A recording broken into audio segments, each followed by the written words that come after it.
right, welcome. Welcome to the show finally. Thank you everybody for standing by. We had some technical issues with getting the audio going, but we appreciate you standing by. And welcome to the Executive Perspective. And let's give a round of applause and welcome our special guest co-host, retired Deputy Inspector Tony Raganella. He's a friend of the show. More importantly, he's a friend of mine. And he's been with us a couple of times on the show and also had an interview to memorialize his career. You can go to the bio in the description on YouTube, and you can click on that to watch that at any time at a later date. And just to give you a reminder, Tony is the founder and CEO of Blue Line Consulting Group and also the owner of Rising Star Promotion. And I don't know why it's coming up that way. But Rising Star Promotions is the promotional school for NYPD, and we'll hear a little bit more about that in the class that you have going on after that. So, welcome to the show, Tony. Thank you. I appreciate you stepping in for Rob, who took the night off. Anytime. So, we're going to be talking about a couple of different things tonight. We're going to be talking about gun-free zones and if they save lives. And of course, this is in response to the Idaho shooting in at the In-N-Out Burger, where we'll get into the story in a little bit, but then put that in comparison to the 2022 Supreme Court decision that knocked down the restrictions that the NYPD had on their concealed carry permit restrictions. So we'll get into that in a little bit, but just before we do start, just a couple of things I want to bring up from the get-go, and then we'll get into the topic. So last night was National Night Out Against Crime throughout the entire country, and here in New York, out on Staten Island, as the mayor was going up to speak in Midland Beach, where they have their National Night Out, a local conservative artist, Scott Lebedo, who's known for, he's very good, a lot of patriotic art, and he's also very outspoken in his social media. And after he's a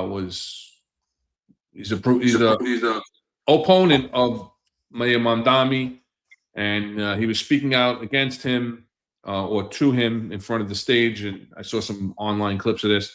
As he stepped away, he actually had a cardiac episode, collapsed, and went into cardiac arrest. So thank God emergency services were on the scene, EMS was on the scene, it's National Night Out, so that they're always around. They performed CPR, had to defibrillate him, removed him to a local hospital where he survived the episode. And in typical Scott Lebedo fashion, he wanted to let everyone know that he was doing okay and posted a picture from the hospital bed later in the afternoon. So no matter what you think about his views,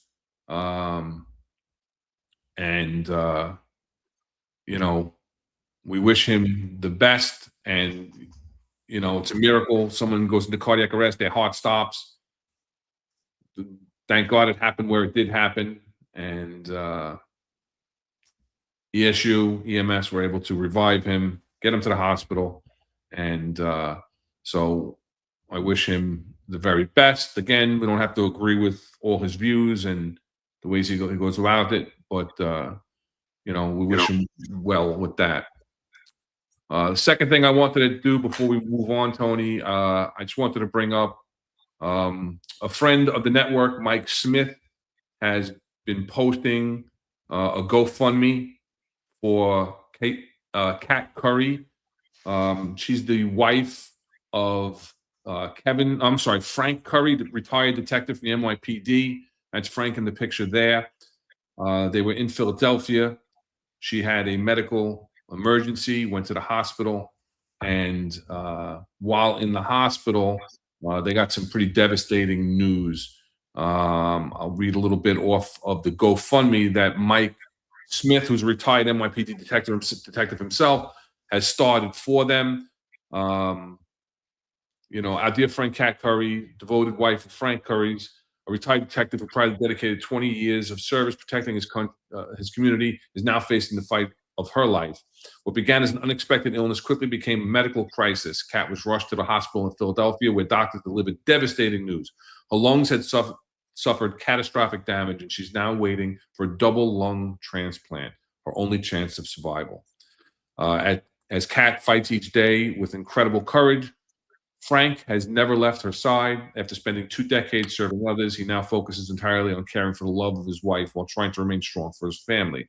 Together, Frank and Kat are raising 2 beautiful daughters who are watching their mother endure an unimaginable battle. No child should have to wonder when they'll be able to hug their mom again without tubes, machines, or hospital walls standing between them.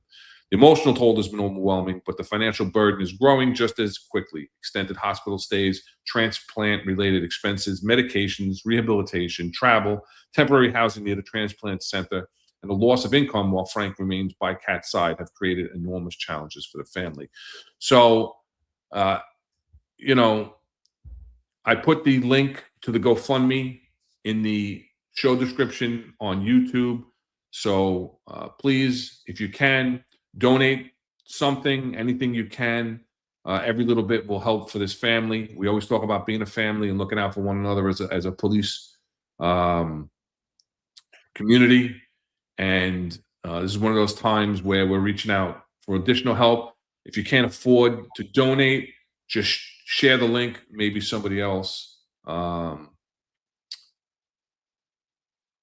will be able to donate. And as he said, Veda Dad, about talking about the medical insurance, thank God she has medical insurance.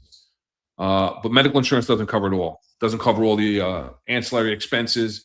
And there's tremendous co-payments with catastrophic illnesses like this. So we want to wish the Curry's family well. And also, if you can donate. If not, please share the link.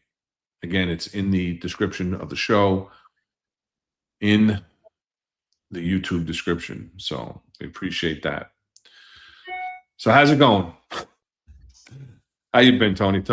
How's your summer? All good. All good. I just came back from Tennessee. I had to move my son from one apartment to another. So that's always fun at my age, to be moving furniture around and doing stuff. But that's what we do for our kids, right? So it's all Everything good. we can, right? It's all good. Absolutely. So, all right. So we appreciate you joining us, stepping in, like I said. So let's talk about this. There's a big incident that happens at the In-N-Out Burger in Idaho, where a gunman kills 3 and injures 7 before he took his own life after he was confronted. So you see the images all across social media. Now, unfortunately, because of certain things that are going on with YouTube, I had to blur out the images, even though they're being shown on all social media and news organizations. I still have to blur out the firearm, but you can see there he has a long gun, and he went and again killed 3 and injured 7. And then you see another image of a civilian who takes out, behind that blur is his personal firearm, and identifies the target, starts firing at him. So, later on that person is identified as Jordan Salinas. We're going to hear from him in a little while from a video clip that he did. But what were your thoughts when you started seeing all of this? I got lot of different thoughts on stuff like this, and this is not the first incident that's happened like this, and unfortunately, I hate to say it's probably not going to be the last, but kudos to Jordan for what he did, and there was an off-duty trooper, I believe, from Idaho that also engaged the shooter. I think this was this past Saturday that this happened, right at Yeah. the In-N-Out Burger, and as of the last check that I did, they haven't identified per se a motive for why this kid did this. He had posted some stuff on social media about gun rights and politics, and the typical stuff that is posted before things like this usually happen, unfortunately. But I mean, you think about civilians coming to the rescue like this, and what a great story to a bad story, but a great intervention by Jordan for doing that. And there's no doubt how many lives he probably saved by engaging. I think if I remember correctly, him and his girlfriend were out going horseback riding or something, and they Right. were just coming back right from horseback riding, and they went to stop at the In-N-Out Burger to get something to eat, I guess. And as they were pulling into the parking lot, he saw a whole bunch of people running out of the In-N-Out Burger from the exit, and I think they initially thought that there was like a kitchen fire or something going on, and they didn't know exactly what was going on. But once he realized what was going on, he immediately went into action, and I believe he had some background and some self defense training from viewing what happened at a previous incident in Idaho. And I think he has if I'm not mistaken, a handicapped brother that's in a wheelchair. And he always thought about, hey, if I was involved in this with my brother, we're kind of sitting ducks. And he went out and engaged himself and trained himself in some self-defense stuff. And he was carrying his legally possessed firearm, and just instinctively immediately engaged the shooter. And thank goodness for him doing that. No doubt he saved some lives. Yeah, and you mentioned that these incidents have happened in the past, and there's been tragedies. We see it all too often. Rob and I have done shows on active shooters and incidents that have happened, and we talked about what people should do in these instances and everything else. And the number one thing for law enforcement is to stop the threat, right? To move forward and stop the threat. And as hard as it is, you have to move past victims to continue as long as you hear gunfire and the threat is still active. You have to move forward and you have to stop the threat.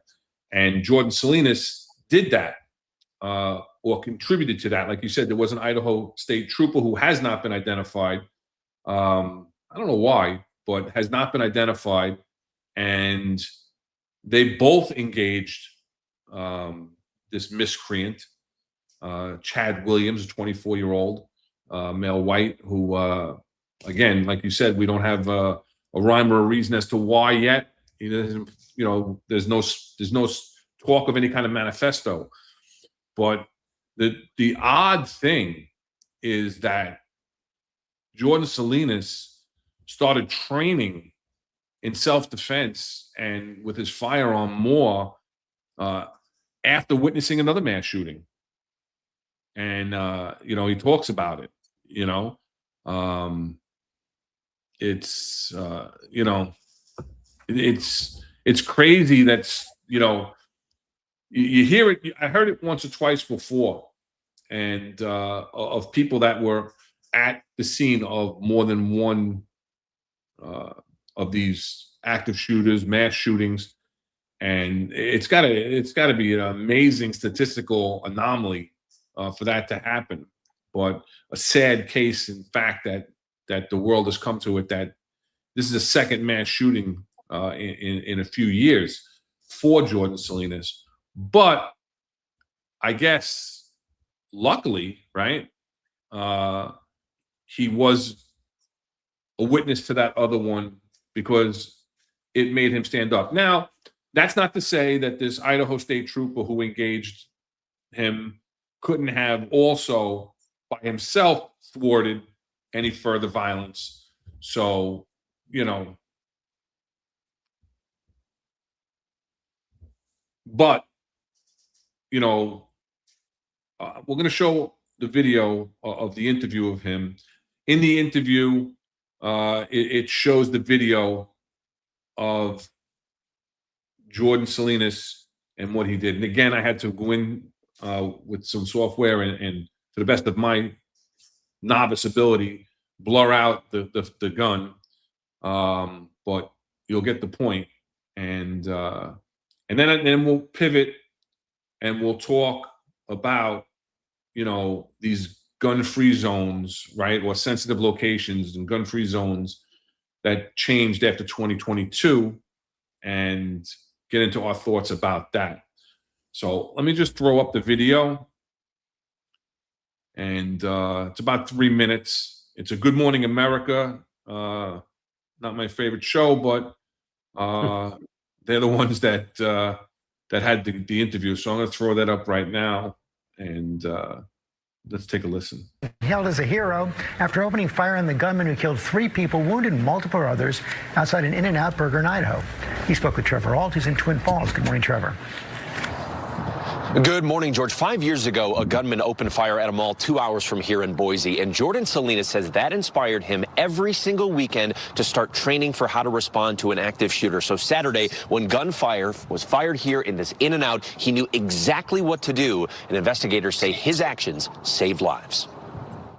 After the weekend's deadly shooting in Idaho, a gunman opening fire outside an In-N-Out restaurant. Report multiple people down. This morning, we're hearing from the man who fired back. It was like a switch, like, okay, you know, green light. He said it's real now. Yeah, like this is real, it's happening. 35-year-old Jordan Salinas tells me he and his girlfriend Emily had just pulled into the parking lot when the shooting began. As soon as we pulled in, just a sea of people just flooding out of the building. Yeah, we didn't know what was going on. We both thought it might have been a kitchen fire. What's happening? What happened? What's happening? Shoot. As hundreds ran for their lives through that crowded shopping center, Everybody's running. Jordan drew his semi-automatic pistol and went toward the danger, seen on video repeatedly firing at the shooter. You were actively taking cover behind the In-N-Out sign. The biggest thing was just that he didn't know where I was. When those first shots broke at him, I mean, he had no idea. You had said he didn't like the bullets going both ways. No, he seemed unusually comfortable aiming that rifle at those cars. And then as soon as some rounds started coming at him, everything changed. Authorities say an off-duty state trooper also took aim at the suspect, and the pair's heroic actions bought valuable time for people to flee. They say the shooter, identified as 24-year-old Chad Williams, died at the scene from a self-inflicted gunshot wound. We believe their actions helped drive the suspect away from the scene, preventing further casualties. The motive for the shooting is still unclear. 7 people were injured, 3 more were killed. Among them, Christopher Claunch. His sister telling the New York Times he'd lived in Idaho for 30 years and loved traveling, cooking, and the outdoors. And 23-year-old Ashley Garibai, who worked at the restaurant. Her family saying she was adventurous, outgoing, smart, and driven. The community in Twin Falls is devastated by the loss, but they're praising Jordan for helping save so many. The investigators say that you probably saved a lot of lives. My goal was to try to help as many people get home as possible, you know, to be with their families, to be with their friends. That was the entire goal. And Jordan emphasized you don't need a weapon to be helpful in a situation like this. While, of course, he and that state trooper helped drive the suspect away, we also know that he said dozens of people sprung into action to get people to safety and to help with first aid, plus all the actions of the first responders. All of that together helped get a lot more people home safely, guys. Yeah, it took a lot of people. I'm happy Jordan was there to help. Yeah. So what are you thinking? You know, it reminds me as I'm watching that, and you know, just I read a little bit more recently, yesterday or the day before, about you know, some of the training that he did, and he actually speaks about, you know, what we know as the OODA loop, you know, the observe or, orient, decide, and then act, and if you've ever been in a situation like that, it's, it's scary, it's nerve wracking, but your instincts kind of take over. And it brings me back to the late 1990s as a cop.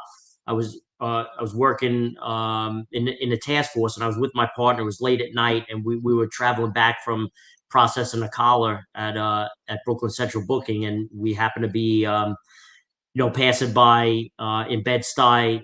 If those of you that work that area, you may remember a location called the Sugar Hill, which was a nightclub, and there was a shooting that was going on as we were there at the intersection, and my partner and I just instinctively, jumped out of the car and ran towards the gunfire, and there was just so many people pouring out of the nightclub that we were trying to, do the observation and the orient, and we're taking cover as we're hearing the gunshots and the people running past us. But it brings me back to that whole thing that, it takes a lot of courage and wherewithal for a civilian that's not trained the way that we are to run into that kind of a situation and be able to do what he did. So, I mean, no doubt that's just heroic actions for a civilian to do that. And no doubt that he saved a lot of lives there. Yeah. And it's amazing how calm and relaxed he is. He's very confident. And again, that comes with training, right? And again, like you said, that he's posted himself out there doing training, and he talked about the OODA loop. I did catch that also in one of the articles. And he's there and it takes it out and punches it forward. Listen, people criticize, he wasn't a great shot. Listen, he didn't have to be a great shot. What he did was he distracted him, right? Yep, exactly. He took him off focus from what his mission, if you want to call it, was to cause harm and death to others. 3 dead, 7, 2 of them critical. As well as this off-duty Idaho State Trooper, who is trained professionally to have to go into these situations if necessary. So it is very heroic for the state trooper as well, but it's heroic for Jordan Salinas, and he's getting a lot of recognition, which is very well deserved. It's a tragedy. My prayer goes out to all the families involved there, of those that were killed, those that were injured, and those that were present that are also traumatized for being involved in a situation like that. Also, what I found encouraging was the response of the local law enforcement with the actions of Jordan Salinas, whereas instead of either downplaying it, criticizing a civilian getting involved in a police matter, because it's not a police matter at that point. It's a civility, right? It's a human matter. There are human lives being taken, and you are a licensed, and this is what we're going to get into next, is you're a licensed gun holder, right? And you took out your legally owned firearm. And in some states, you don't even need a license, right? You have open carry states. And if you're carrying your firearm and you come to the aid of others, that's heroic, because it's not something that you have to do. It's not something that you're paid to do. It's something that you just felt. Ron, imagine that exact scenario happening in New York City. Well, we're going to get into that. And what would be the politics of, what would be the outcome for Jordan? Some would say that instead of him being heralded as a hero, he probably may be indicted. I mean, it's crazy. Yeah, and then and that's another thing too that people take into the thought process when they think about these things is, some people overthink it, right? Like even the police, when you get involved in something like this and you're in an open area. Now, Granted, he seemed to have been alone in that parking area from the videos that I saw of him firing into that Tesla and then firing. I didn't see any videos of him inside the In-N-Out, and where these people were injured and killed. But if you engage, there's a possibility of someone not involved being caught within what's called friendly fire, right? And like you said, then do you worry about if you're going to be covered or not, and if people are going to come out and say that you shouldn't have gotten involved and everything else. But let's hear what the local law enforcement said during their press conference. Confirmed that there was an off-duty state trooper and a citizen who actively engaged the suspect by returning gunfire towards him. We want to take a moment and commend the actions of the off-duty officer and the citizen in their heroic action to stop this incident. We believe their actions helped drive the suspect away from the scene, preventing further casualties. We ask everyone to keep the victims, their families, and those affected in your thoughts and prayers in the days ahead. In closing, I want to extend my deepest thanks to the off-duty trooper and the good citizen that engaged the shooter. These people are true heroes in our community, and their actions diverted the shooter and no doubt saved many lives. Then you just don't, it's unfortunate that you don't hear that from elected officials. You don't hear that from law enforcement leaders, because those guys, those two right there, to me, are leaders in law enforcement. They're not pandering, and they're speaking up for what was right. No doubt. So let's move on to what your point that you brought up, right? What would happen in New York? So now in 2022, the Supreme Court strikes down New York gun law restrictions, restricting concealed carry in major Second Amendment case. And what was that ruling, right? So that ruling in New York was the New York State Rifle and Pistol Association versus Bruin, which expanded the right for people to carry firearms outside of the home beyond those who demonstrated proper cause. Proper cause was what you used to have to be able to show in order to carry a firearm, which is what they said was unconstitutional against the Second Amendment, because you shouldn't have to show proper cause, which basically was like, what's your reason? Why do you need to do it? Do you need to do it for a job? Do you need to do it because you're a store owner who travels back and forth with large sums of money? And I know in New York, they were very strict, in New York City especially, they were very strict with the licensing, and you had to use proof of bank drops and this and that. And it starts off, you don't even get a full carry permit. You get a carry permit, used to, prior to 2022. Used to get a carry permit only for certain hours. And then if you showed that you were responsible, weren't involved in any incidents, then you could later on expand it to a full carry permit, right? But then it also, gun-free zones have been considered an alternative means of helping to prevent firearm violence in sensitive locations. Essentially, with less ability to regulate who can carry firearms, some states have instead moved to regulate where firearms can be possessed. One of the most notable examples is here in New York State, is the designation of the Times Square in New York City as a gun-free zone in June of 2022, shortly following the Bruin ruling, where gun-free zone signs remain visible today.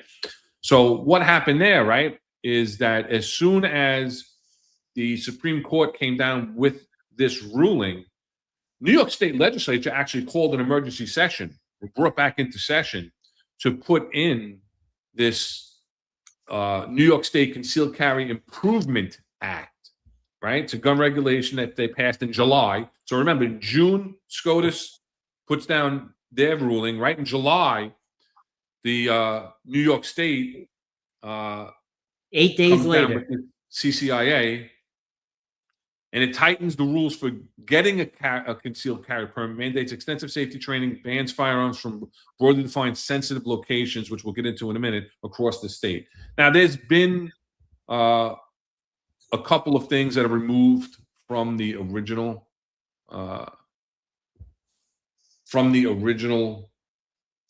concealed carry Improvement Act. But what's your thoughts on the Supreme Court ruling and then how quick New York turned around to take advantage of the sensitive location and gun-free zones? Yeah, well, I think just the fact that New York State Governor Hochul and the New York State legislative branch was able to turn this around within 8 days. It says a lot, right? How we always talk about the bureaucracy of government and how long it takes to get something done. They were able to kind of kick back on the Brune decision within 8 days to try and circumvent what it held, right? So when you think about the Brune case, and prior to that 2022 ruling from SCOTUS, the Supreme Court, New York State was basically a May issue state, right? And as you pointed out, Ron, it was based on you having proper cause and a special need, which kind of obviously goes against the whole Second Amendment, depending on what you believe and how you interpret the Second Amendment. But I think, in essence, what we're seeing in this current presidential administration and the justices that are on the Supreme Court now, we're kind of seeing the pendulum swing back towards embracing what the Second Amendment is about, and finding a lot more constitutionality in being able to possess firearms. And then you have liberal progressive states such as New York that as soon as this ruling came out, that said, hey, you don't need to demonstrate a proper cause anymore. There's no special need for distinguishing self-defense reasons. You should be able to legally possess a firearm. New York State's knee-jerk reaction was, well, within 8 days they came up with this Concealed Carry Improvement Act, right? And she signed it. The governor signed it 8 days after SCOTUS came out with them. And essentially, what that does, it says, okay, well, since the Supreme Court says that we can't regulate or impose showing a proper cause, we'll just go around that, and we'll say now we're going to restrict areas that you can carry it, and we'll try and restrict being able to have a firearm in that regard. And they came out with a whole list of different areas under that CCIA that says where you can and can't carry, and that kind of ties into this whole the gun-free zone in Times Square and different areas. And it's just, so in the end, I think what's going to end up happening is we're just going to see a lot more, what ends up happening with these kind of court cases and this kind of stuff is, the Supreme Court of the United States will come out with some type of a ruling, and then the states that oppose that ruling will kind of, modify or come up with new legislation to counteract that, and then that has to work its way all the way back up to the Supreme Court, and it's just a continual gerbil wheel of trying to figure out the legalities of it and challenging different aspects of these laws. Yeah, and let's talk about what are the sensitive locations, right? So let me get rid of this comment if I can. Right, the sensitive location. Ron, while you're bringing that up, I was looking over that, and it's like it basically dawned on me. I'm thinking about it. It's essentially, when you look at this extensive list of sensitive locations that CCIA bans, it's basically, I think what they were trying to accomplish was to say the only place that you're allowed to legally carry a firearm is on a public street. Because if you look at this list, it's like anywhere that you could possibly go in an indoor location or even some outdoor locations, we're not going to let you carry the firearm. It's ridiculous. Well, yeah, let's go through it, right? Government administrative buildings, including courts, schools, colleges, nursing schools, nursery schools, summer camps, so any kind of educational location, healthcare facilities, places of worship, religious observation, public parks, public playgrounds, zoos and libraries, bars and restaurants that serve alcohol, so anywhere that's licensed to serve alcohol, theaters, entertainment venues, and Times Square. And I showed you that graphic of the Times Square area, and I'll bring it back up in a second. But here's another one. Private property, unless owner explicitly posts clear signage stating that guns are welcome, is a default. Default is restricted, right? But that was stricken down in 2024. In 2024, the Second Circuit came back and said that that's not constitutional, that that's too broad, and you can't say that that's a default. That people that own private property do have the right to post that it's gun-free, but you can't say a default restriction. But they did uphold the public parks and other sensitive locations that are in the list. Now, there are exemptions. There are exemptions for current and retired law enforcement, for active military, for those who are in the security field while in performance of their duties, federal law enforcement agents. So there are exemptions to these sensitive location restrictions.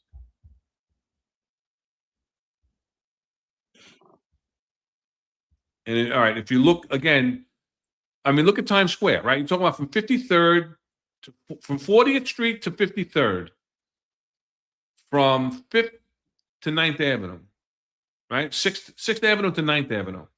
That's a large area. Yep. And, you know, I took a quick look, and, you know, crime statistics are not the most accurate in New York City. We've all talked about that, right? But, you know, I looked at the last 3 years since this ban was put into place with the gun-free zones, as opposed to the preceding 3 years, and in the Times Square area. And again, I can't block off that exact area. It shows actually that there's been one more shooting than there was in the previous 3 years. But let's remember that gun-free zones are restricting people who are legally licensed to carry a firearm. These are people who had a background check done. Now, albeit I'm all for, if you want to increase the background checks, the mental health checks, to license, to give someone a full carry permit. I'm not opposed to that. I'm not opposed to doing these mandatory background checks. One of the things in the Concealed Carry Improvement Act, also that was stricken down by the Second Circuit of the Supreme Court, was a 3-year social media scrub. That was initially written into the law. That was stricken out, where they can't do that now. I'm on the fence with that. You know, we do it, you know, when we're hiring police officers, we do a social media scrub. Yeah. A lot of things can come from people's social media. We scrub politicians' social media, right? That comes back to bite them in the ass all the time. It didn't come back to bite Zoran Mondami with all his anti-police rhetoric and everything else, and proof of his, you know, socialist agenda, if not communist agenda. But it's out there, right? They always say, once you hit click, it can never come back, even if you delete it, right? It's always out there. So doing a social media scrub on someone who's applying for to carry a firearm, I'm not really opposed to that. I'm not, because I agree with you. Honestly, I think, hey, listen, if you know, you're doing a background investigation on somebody that's applying to carry a concealed weapon, and you do a 3-year social media scrub on them, and you see that the person has some type of a manifesto posted or something like that, that's something obviously that you would want to know about. And we've recognized, I mean, you know, the FBI, the federal government, that DOJ, all the people that have investigated and done research on active shooters and the manifestos and everything, way more times than not, just prior in the immediate lead up to the actual incident happening, you'll see that these people post stuff on social media, and they'll post their manifestos or their radical thoughts. And so I'm with you on that, Ron. I'm not opposed to doing a social media scrub in order to do a background on obtaining a concealed carry weapons permit. And you know, it is still, Times Square is still a gun-free zone. So, but again, Ron, like, who does this, and you just said it before. Who does this affect? This affects the law-abiding citizen, right? That goes about following the rules and the laws and saying, okay, I want to carry a concealed weapon. I'm going to go through the necessary channels, follow the rules and regulations of the laws. I'm going to apply for my permit, get it, blah, blah, blah, blah, blah. And they go through it. And then they walk into Times Square and realize, oh, this is a gun-free zone. I'm not allowed to be here. And they follow the rules and regulations, and they either know ahead of time and don't carry it there, or they leave, or whatever. But when you think about the criminal that's going to do something, they're not following these. They could care less about your gun-free zone. They're not following the rules and regulations. This has, in my opinion, absolutely no effect on criminals seeing a gun-free zone. It does nothing. No, and to piggyback on that, it becomes a felony for a licensed firearm carrier, right? If you have a concealed carry permit and you go into a sensitive location, doesn't even have to be Times Square. You go to church, and we've seen, right? I believe it was in Texas. Steve, I see you in the background. Shake your head if I'm right. It was in Texas where there was a shooting in a church, and someone took out their firearm and took them out from the back of the church because they were carrying their firearm in church. I carry my firearm, right? And had it not been for him, how many people might have been killed that day? But in New York, that's a sensitive location, and that person could be charged with a felony for carrying their licensed firearm in a designated sensitive location. And you know what? They're the ones that'll be prosecuted for carrying that firearm. Whereas you got the perps who are arrested for carrying firearms, involved in shootings, and they're back out on the street. Well, look at today's show on The Finest Unfiltered, where they talk about the Mount Vernon deputy commissioner whose son, her and her husband drove their son to the Bronx to do a drive-by shooting at the Bronx courthouse. He was out on he was out on a gun charge where he pointed a firearm and was shot by the NYPD. And he's out on the streets. Whereas you'll have someone, non-law enforcement, that's a licensed carry holder who will get charged, and I guarantee you they'll have a harder time with the criminal justice system than these hardened perps. And to the comment that I have up, Y25151956, whatever, there we go. Truth comes out. Someone called the 2A is your right as a citizen. Let me see. It's in the United States Constitution. It's amendment to the United States. The Second Amendment to the Constitution of the United States does give the right to bear arms to its citizens. So someone called it out, and it is a right. I don't know where you're saying it's not a right. And then Tony Smith, who's a former military, from the comments that I've seen in here, I think it's the first time I've seen you in the chat. Tony, welcome to the show. Thank you for joining us. No greater gift there than one who is ready to give his life in exchange for his brother. And that's what Jordan Salinas was ready to do. Because as you can see in the video, I don't know, it looked to me, and he didn't say it in his interview, so I don't know it to be true, but it looked to me that he started to take fire, maybe. Just by the way he went and took cover, or more concealment than cover, in those bushes. So I don't know. What are your thoughts on that one? Well, again, I just I can't help but think that these gun-free zones are a farce, and they're just, listen, if you look at what the proponents of gun-free zones argue, and you look at what the opponents of gun-free zones argue, you'll see the stark differences. But because of our background in law enforcement, we know the reality. We've been there, we've done it, we know the reality. But the people who love gun-free zones, they say that it reduces the likelihood of everyday gun violence. I don't see how that's possible, because again, the hardcore criminals that are going to use a gun to perpetrate the crimes that they're doing are not following the rules, so it has no effect on that. It's going to protect vulnerable populations, create a safer environment. I've not seen any evidence of that in gun-free zones. I just don't.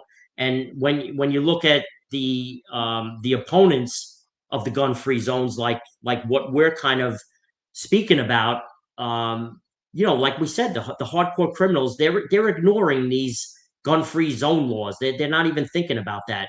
And in addition, something else that we haven't really touched on yet, but if you have a gun-free zone, you're kind of attracting a perpetrator that wants to do harm to somebody to go into that area, because he or she is going to feel that, hey, this is a soft target.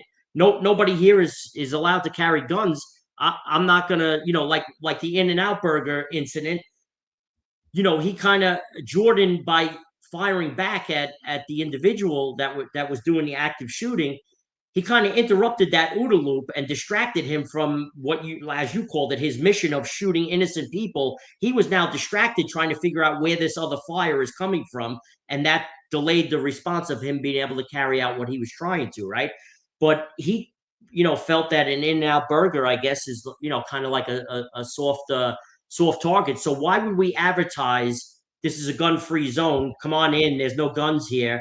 You're just attracting people that intend on doing harm like that, an active shooting, to come into that type of an area. I just don't see the rationale or the reasonableness on how you would think that works. On paper, it may look good that this is a gun-free zone, but in reality, they're just not working. It's given people that are there just a false sense of security. I agree. And I'm not going to play the video about the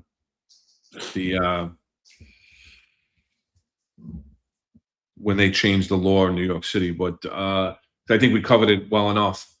The problem is that you're taking away this, and I just looked up, and I should have done it earlier, but I just looked up what I was doing just now as you were speaking. I just looked up, and Idaho is an open carry state, so you don't need I wasn't aware of that. It's one of the things I should have looked up, but I didn't. It's an open carry state, so anyone over the age of 18 is allowed to carry a firearm or a long gun. So when you don't usually, I mean, I don't know. I don't want to speak out of turn, but I think in the states where you have these open carries and anyone could have a gun, like Jordan Salinas, to step in and take action against a shooter like this, I think people are less likely to do it. So again, we don't know his motivations. We don't know. He didn't put out a manifesto, or they're not talking about it. They're keeping it low key. I didn't see anything about his social media post that you were talking about earlier. What were they? Just pro 2A? Yeah, I think it was involving some political rhetoric, and it was I'm trying to see. I had something written down about some of the stuff there. He didn't. Well, the one thing is that he had no previous known significant criminal history. he was originally from Arizona, I think, and then moved to Idaho. Right. But in either state, from what they're putting out as of right now, he didn't have any significant criminal history, and he had. I know that they are already looking at his electronic devices, social media stuff, and interviews. But he posted online about different things about crime, gun rights, and politics. But again, the officials are not. They haven't come out yet and said that that's the motivation for why he did what he did yet. But again, goes back to that social media scrub, right? Like if we would have done a social media scrub and seen this, but when you're in an open carry state where you don't need to have a permit to get a gun, the social media scrubs are only going to do so much, right? And that's why it's incumbent now. We could start talking about, which I'm not going to go deep into, but you could start talking about all the mental health laws and everything else, and how important it is for family members that, like, if you see something, or friends, if you see something that's off with somebody and you're seeing them posting stuff on social media and they're just not acting right, like, the warning signs are usually there. Like I said before, more times than not, when active shooters are investigated after the fact and they look back on it, all the warning signs were there more times than not, and nobody thought to do anything about it or notify the authorities to look into it. And so you wonder how many of these could have been stopped before it even happened. That's something that we all as a society have to think about. Yeah. It's happening too often. You see too much of it, and a lot of it is social media driven. People will, want to become social media famous too, and if they see this as one quick way, and we've seen in the past how families have stepped forward, have called up on relatives to warn the police.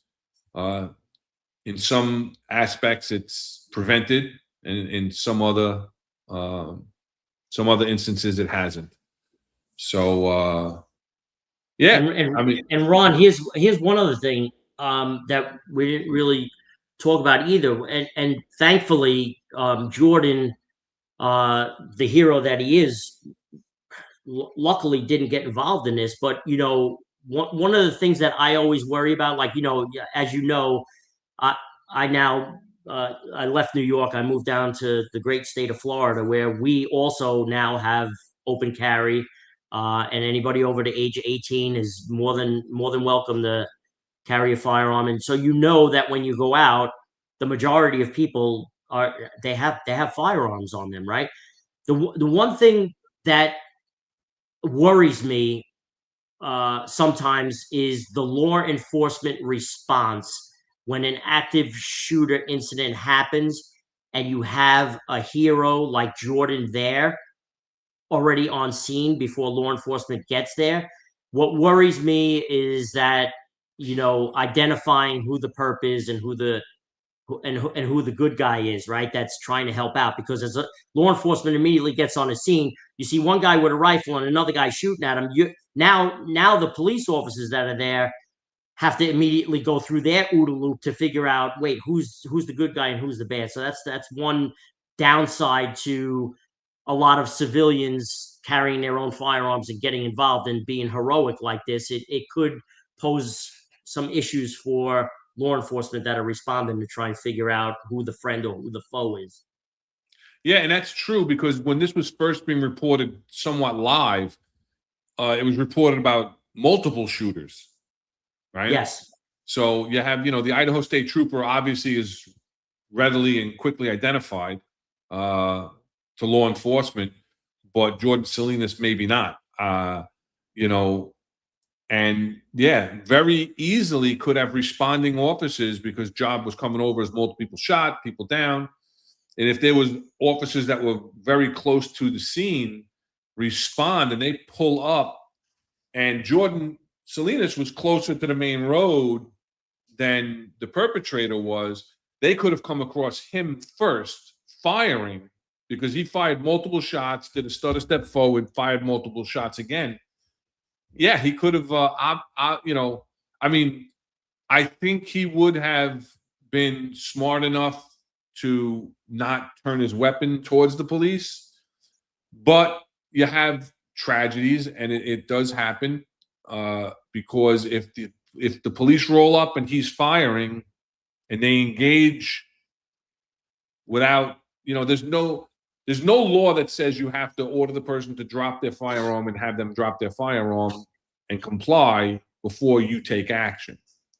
Right. So that's a negative point that you're bringing up. That's a possibility. Mm-hmm. And, it has to be in the mind of the person that's taking this action. And Jordan Salinas, like he said, he wanted his main focus. He wanted as many people to go home as possible. Right. Right. It's the same thing as law enforcement, right? We want people to go. We want to go home at the end of the day. We want our partners to go home at the end of the day. We want the public to go home safe at the end of the day. That's what Jordan Salinas was doing. And he took that risk. He took that risk of being fired upon with someone with an automatic weapon versus pistol, as well as responding officers possibly confusing him for an assailant instead of someone who was. Now, so you think about what were we always, when we came on the job, tactic wise and procedural wise, what were we always taught about if we were to engage somebody in an off-duty situation, right? That the uniformed officer is the one that's in charge, right? And if you get engaged in some type of an off-duty incident where your firearm is drawn, you should also, have your shield out, ready to go. Somehow have somebody, if you're with somebody or you can get to a phone, call 911 and give a description of yourself so that they understand you're a friend, not a foe.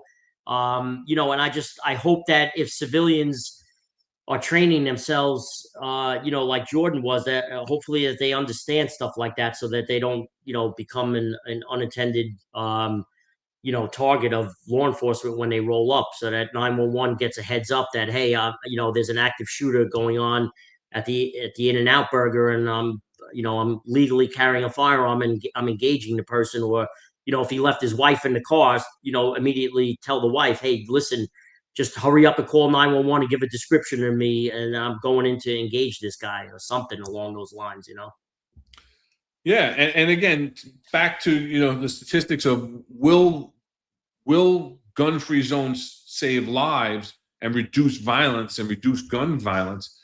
And there's different studies out there, and I think they're biased. I don't know where the data is. I read one study that said 94%, on the side of a reduction in violence.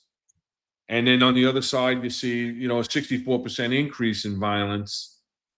So, it's how you read these things. It's statistics, statistics or however you want to input them and the way you want to use them and everything else. So, but I just think that, again, a lot of those statistics, when you look at these different research studies, and I've done, in my past, academically and professionally, I've done peer-reviewed research studies before.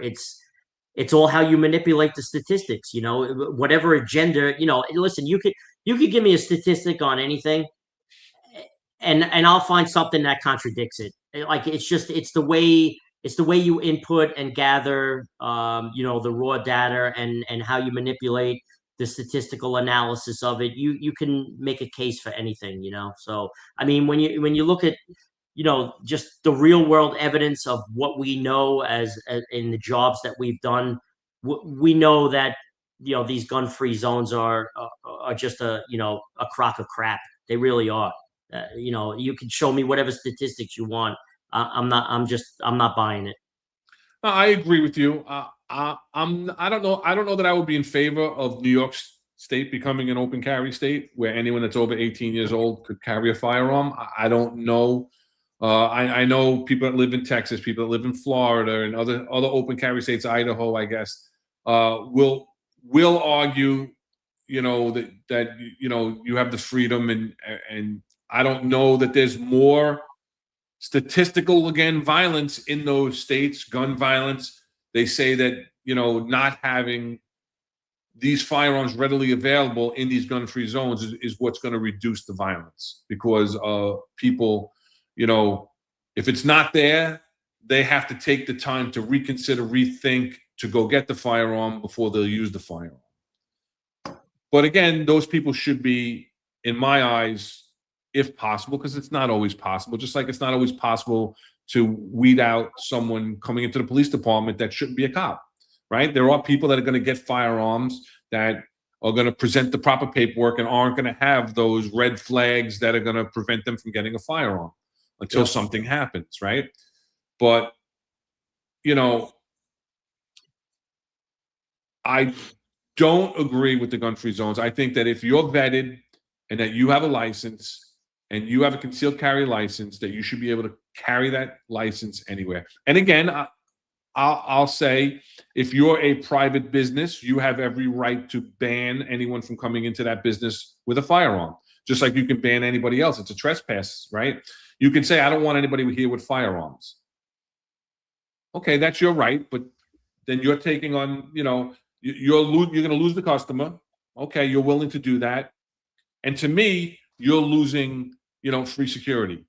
Someone that's licensed that may take action if someone's using violence against someone else, deadly violence against someone else in that establishment.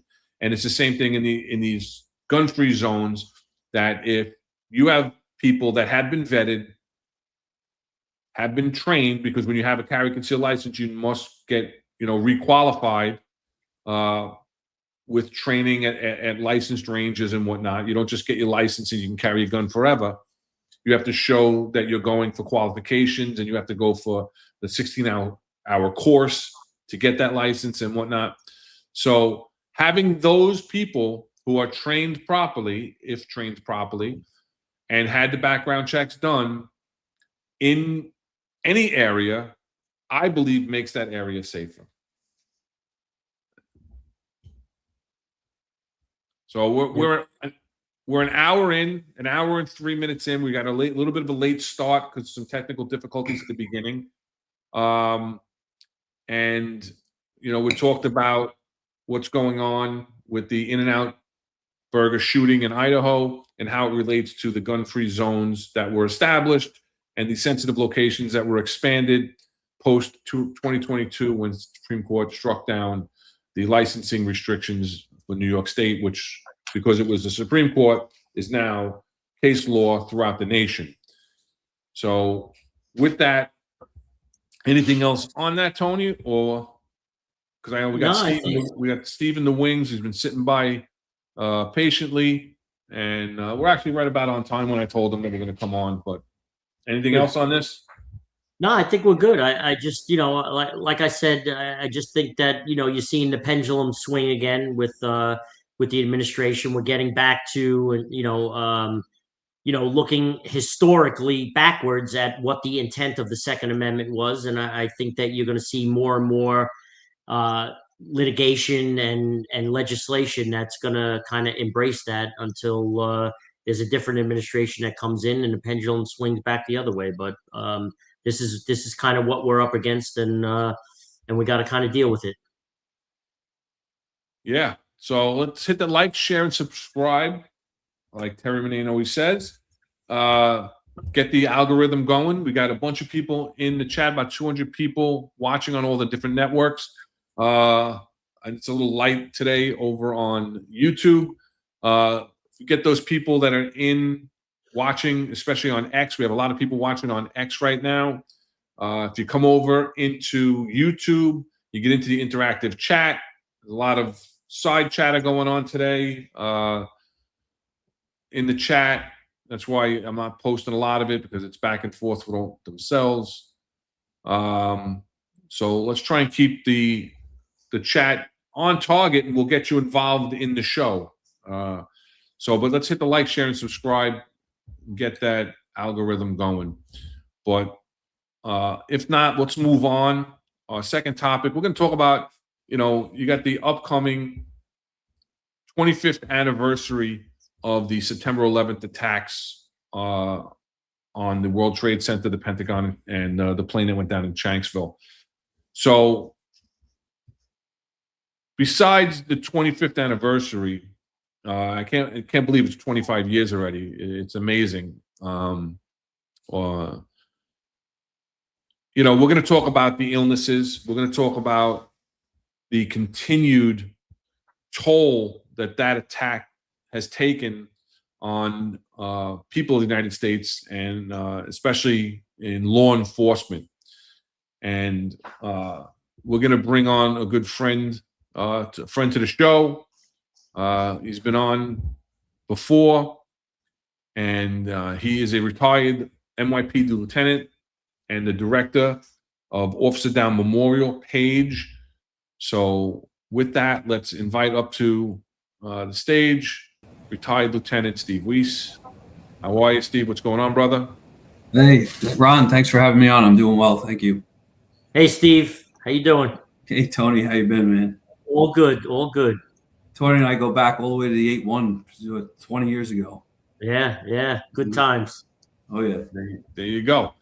So, you've done a lot of research on line of duty deaths, and your research, Steve, comes prior to 2001. Prior to September 11th. So it wasn't September 11th that got you into this. You spoke about it on your show. I've known about it, from knowing you and working with you in the past. You have a passion for the research and for acknowledging and getting acknowledgement of line of duty deaths that haven't probably been acknowledged, whether it's either just for acknowledgement for the family's sake or possibly actual, benefits for the surviving family members. And you want to just explain for those who are not law enforcement, maybe not NYPD, that are watching the show, just tell them a little bit about yourself with that aspect of your research and your involvement with Officer Down Memorial Page, and what exactly Officer Down Memorial Page is, how it's not related to the World Trade Center health or anything like that. Yeah. So I spoke about this on the last show. First, I did 21 years with the NYPD, worked in some busy commands, 6-7, 7-1, 8-1, moved on to be a squad commander, and did that for a number of years before I retired. When I was working in the 6-7 is when I got involved in doing line of duty death research. And I started out by first looking at the officers that had died in the 6-7. And as a new cop, you want to know about the command you work in. So I took a look at that, and it got me interested in some of the historical deaths. And so I got involved with the Officer Down Memorial Page very early in my career. It was just starting out. Didn't have a lot of information on it yet. All the names were on there, but there was no stories. So I started by updating stories of the NYPD. What happened fairly quickly was I started finding officers that weren't on the list, and then I came to learn weren't on the DC Memorial, weren't on the Hall of Heroes in One Police Plaza, weren't on the New York State Memorial. And I got hooked up with a gentleman named Mike Bozak, and he was doing similar research. And he'd found something like 40 or 50 officers himself, and I found an additional 50 or so over the years that from the NYPD.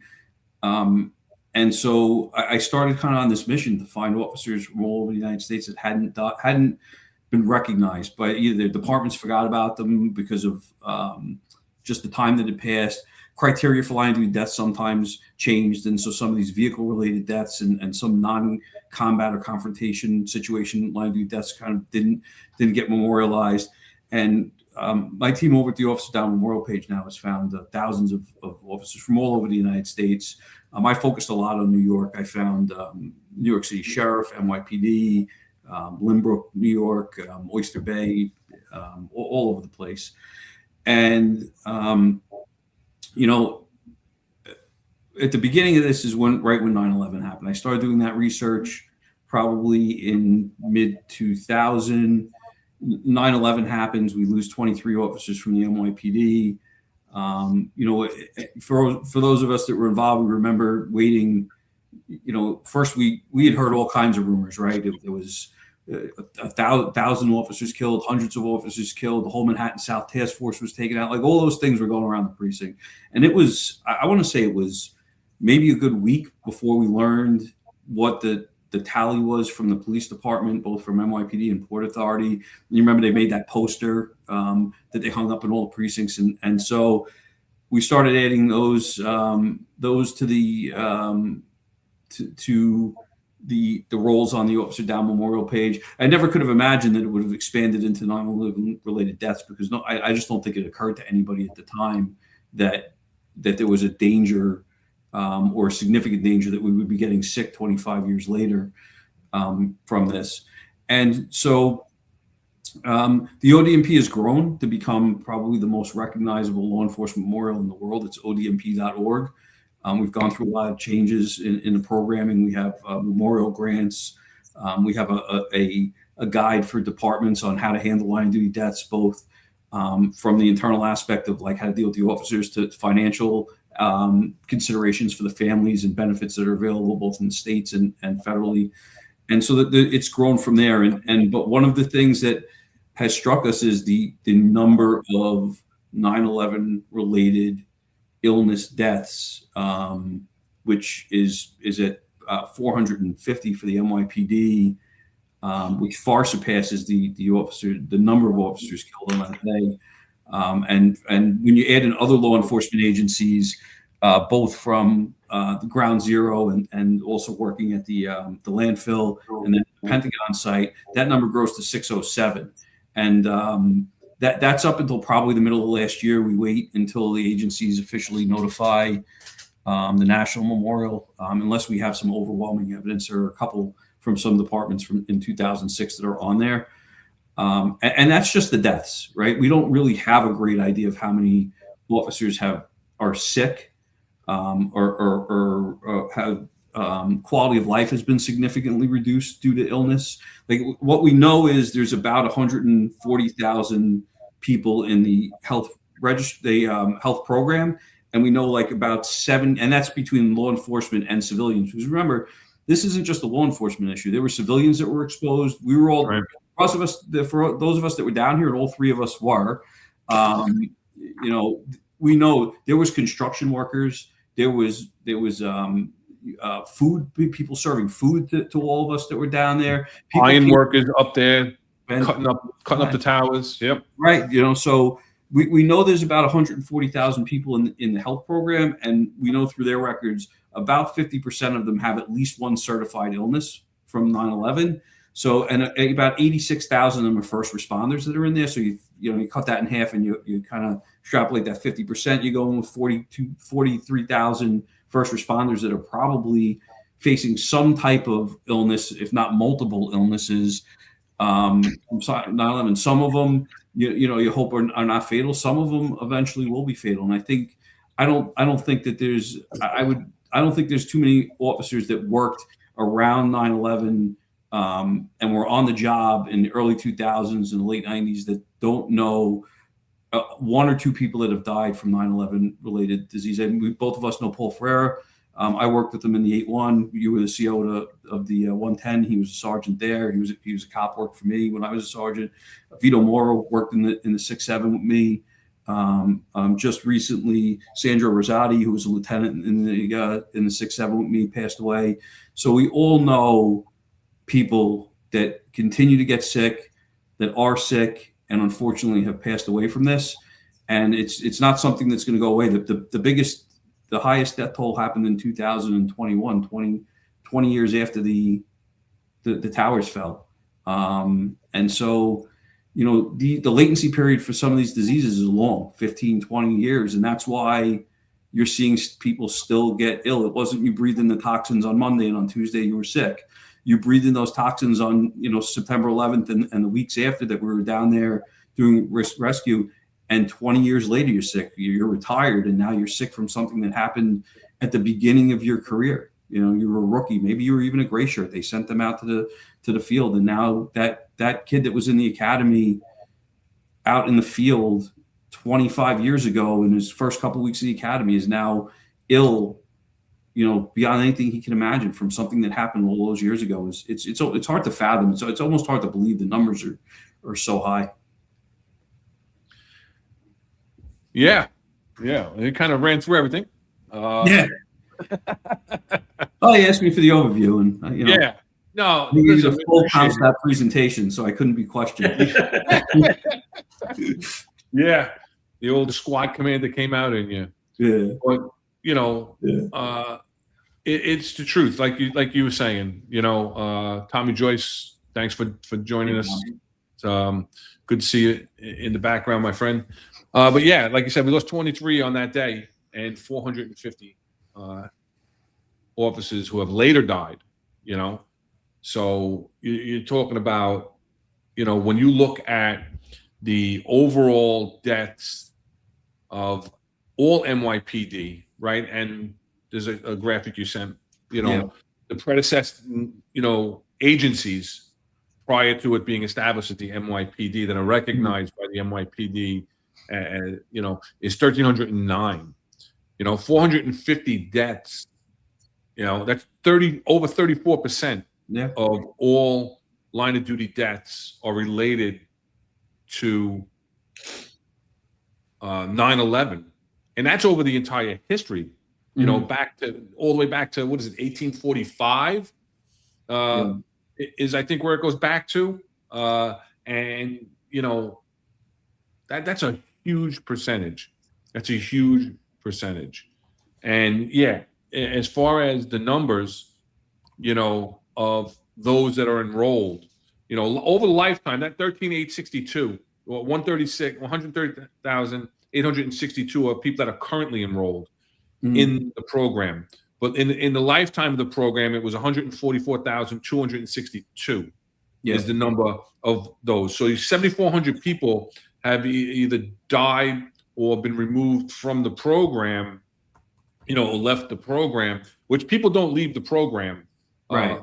Unless they die. And they could have died from either 9/11 related illnesses, or they could have died from COVID. They could have died from just old age, not related to 9/11. So those 7,400 people aren't necessarily 9/11 related deaths, right? And like you said, I'm enrolled in the health program, and I have to go for my annual physical with them. I see specialists for my breathing problems that I have, so I see specialists through the health program for that. My sleep apnea is covered through that. It's designated as a certified problem not because I just have sleep apnea, but you also, there's kind of rules that govern it, and how it works is, to be certified with sleep apnea, you have to have a secondary respiratory problem that is certified. So, I have GERD, and I also have the chronic rhinosinusitis. I was getting 6-7 sinus infections a year. Like you said, we were all down there, and, I've had skin cancer that was 9/11 related. So, once you go into this program, especially for law enforcement, because I know civilians that are in the program and they don't speak as highly. I haven't heard one law enforcement person that's involved in the World Trade Center health program and we'll talk about Tony's plight in a moment, but, people that are enrolled in the program and have certified illnesses that become 100% covered for anything, medication, testing, anything, medical supplies, even over the counter. I have to take Allegra every day, all year round, not just during the allergy season. That's over the counter, but it's covered by the World Trade Center program. So people aren't going to leave the program, just for the sake of leaving the program, because, they don't. Once you go through the hoops, so to speak, in order to get certified, because you have to prove that you were down there for a certain amount of hours. You have to prove that you had an illness secondary to the exposure that's related. Every 2 years you have to get a chest x-ray, and but once you're in the program, they take very good care of you. I have to say that. That's the experience that I've had. And originally I was in Mount Sinai. Since I've retired, I've transferred to a different clinic just for travel purposes. But again, I have no real complaints. And as you can see from this, it covers 100 plus health conditions, right? Yeah. Breathing, trauma, 70 plus cancers are covered. Mental health conditions, like post-traumatic stress and things like that, musculoskeletal disorders. There's a lot of things that they attribute to these toxins. And, I think Tony can speak the best to what it takes to get something as a certified illness, because he's actually fighting, and he's brave enough to come out on this platform and speak about a health condition that he has that is a rare liver disease that he's fighting to try to get added as a certified covered health condition. So Tony, you wanna get into that now? Yeah. We'll talk about anything else before that. No problem. No, I mean, like you guys, I spent my time down at the pile. Sometimes I from a mental health standpoint, I don't really read stuff about 9/11 anymore. I don't watch stuff on TV. I just kind of try to block it out as much as I can, just because I just don't want to deal with what we all went through. But unfortunately, with health issues, I kind of have to deal with different stuff. So just I'll say up front, forgive me if I get a little emotional at times when I talk about this stuff, because I don't really like talking about it, but I'm doing this because not just for me, but for everybody else that's out there that may be experiencing this stuff. And I think when you hear my story and what this particular disease is that I have, it's a little bit of an eye opener, because I'll jump ahead to a little bit to the ending, but I suspect that there's a lot more people than me that have it and just don't know it yet. And I'll get to that in a moment. But Ron, like you and Steve, I go through every year. I was just actually up at Mount Sinai a couple of weeks ago for my health monitoring. I have, you name it, the health issues are, I have the sleep apnea. I have, the sinusitis, the sinus infections. I had GERD so severe that they wanted to do surgery on me to get rid of or to try and alleviate the GERD. And I denied, luckily I denied the surgery on the advice of some of my other doctors. But, there was some contentions with the NYPD, with the district surgeon, and going back and forth and all that stuff. So I have a lot of the conditions that a lot of other people have. And Ron, to your point, World Trade Center health program has been very, very good. They've been treating me right. In fact, aside from the liver disease that I'm about to talk about, and I don't even know if you guys knew this or not, but back in 2022, I had a partial nephrectomy where I lost 5% of my left kidney, had to be taken out as a result of a tumor that was on my kidney that they thought was 9/11 cancer. And they, I went to the radiologist, and they did a scan, and they were like, listen, you've had this cyst that's been on your left kidney for the last 6 years. It's changed in appearance. It's hasn't really changed too much in size, but we don't like the looks of it. And we want to keep an eye on it. So I went back a year later, and it changed in appearance again. So the radiologist basically, said that there's anywhere from a 50 to an 85% chance that it's cancer. And I found one of the best kidney surgeons out at Mount Sinai that does robotic surgery. And, I went and met with him and I'm like, hey, listen, what's the story with this? What do we need to do? And he, I said, do you want to take a biopsy and find out, they're saying 50 to 85%. And he said, I'm not even going to bother to do a biopsy. He goes, because it doesn't make sense. He goes, while I'm in there, I'm just going to take it out and just, take out the margins around the tumor and take it out. And once we get a pathology on it, we know what it is, we'll know how to deal with it from there. So they did the robotic surgery, and I've never been so happy in my life that a radiologist was wrong about what he saw on a scan, because it actually came back that it wasn't, and knock on wood, thank God, it ended up not being cancer. But the point in all of that side story was to say that the World Trade Center health program paid for the whole surgery, because we thought that it was 9/11 related cancer. And basically what the health program said was, we're going to pay for the surgery. And I don't even know how many, it must have been, $80,000, $100,000 surgery, whatever it was, but we're going to pay for it. Yeah. We're going to pay for it.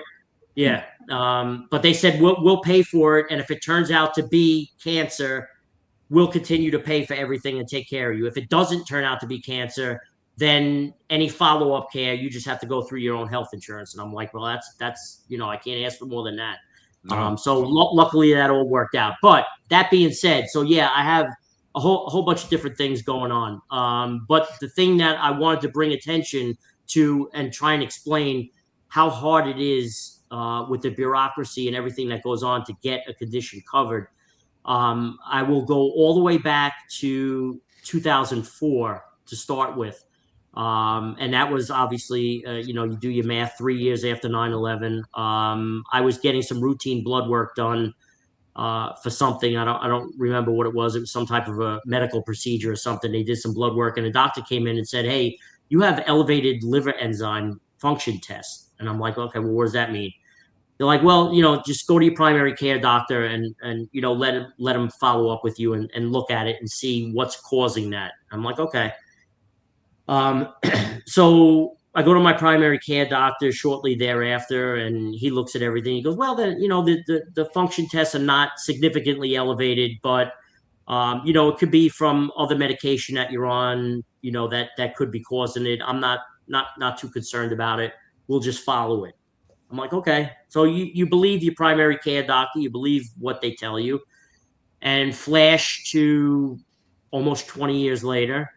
Here I am with this liver disease more than 20 years later. But so what ends up happening is, I believe that this liver disease that I have started, it's called primary biliary cholangitis, very rare disease. And basically what it is, it's an inflammation of the bile ducts, the small bile ducts that are within your liver. And what ends up happening is a very slow progressing disease. I have to be on medication now for the rest of my life because of it. There's no cure for it. And what eventually ends up happening, if it progresses the way that it usually does, you end up with cirrhosis and needing a liver transplant, and or it could turn into liver cancer in the end stages. If you told me right now that I had this disease, I would tell you, no, I don't, because I have no symptoms right now. Thank God, knock on wood. But what ended up happening was, I would say 2019, 2020, I've been living now at that time, almost 16 years with elevated liver enzyme function tests, not knowing, thinking that, it was just other medications that were causing it. And Mount Sinai came out with a research study that basically said, hey, we're looking into this. We think that hepatic steatosis, which is basically a medical term for fatty liver, we think that there's an increased rate of fatty liver disease in 9/11 first responders, and we're looking into it and we're checking it out. So when I read that in 2020, I said to myself, maybe that's what's causing my elevated liver enzymes. Maybe that's why. Maybe I have this fatty liver disease, and I'm a skinny guy. I'm not big by any stretch of the imagination, but that doesn't mean that you can't have fatty liver disease. So I went to the liver doctor associated with Mount Sinai. Great doctor. I went and saw him, and I brought him a copy of the research article that Mount Sinai did. And I said, hey, does this have anything to do with these elevated liver enzymes that I've had for the last 16, 17 years? And he looked at it and he goes, it could be. He goes, it might not be. He goes, but I want to run a different test. And I'm like, okay. So he runs this other test. And it's a simple, and depending on what lab you go to, $15 to $45 blood test. And it's called a mitochondrial antibody test. And basically, when they do this test, if it comes back positive, it's 95 to 98% predictive, if it's positive, that you have this liver disease, primary biliary cholangitis. So, of course, he does that test. It comes back positive. I go back and follow up with him, and he says, you have primary biliary cholangitis, PBC. And I said, what the hell is that? And he explained the whole disease to me.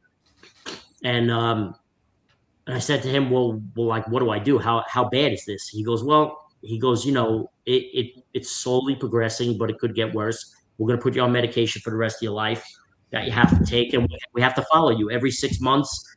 You're either getting scanned or doing blood work, and we have to follow it to make sure that you don't get to the point where you're going to need a liver transplant or you get bad cirrhosis or whatever.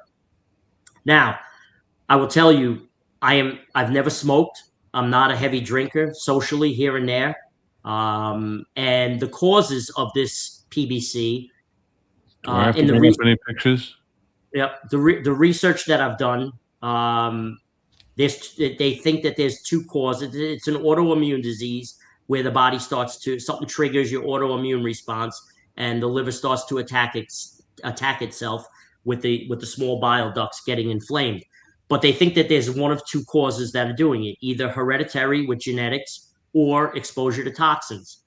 Now, going back to my great-grandparents on both sides of my family and all my siblings, nobody in my family has ever had any liver diseases or any complications or illnesses or conditions related to the liver.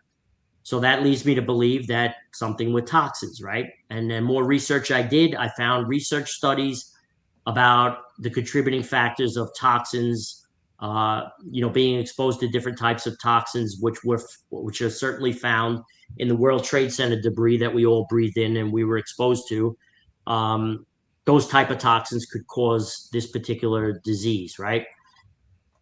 So at that point, just prior to being diagnosed with this disease, I wrote a petition to the World Trade Center Health Program concerning the other disease, the fatty liver disease, because I said a lot of people have fatty liver disease, and if this is something that first responders are getting, I want to bring attention to liver disease.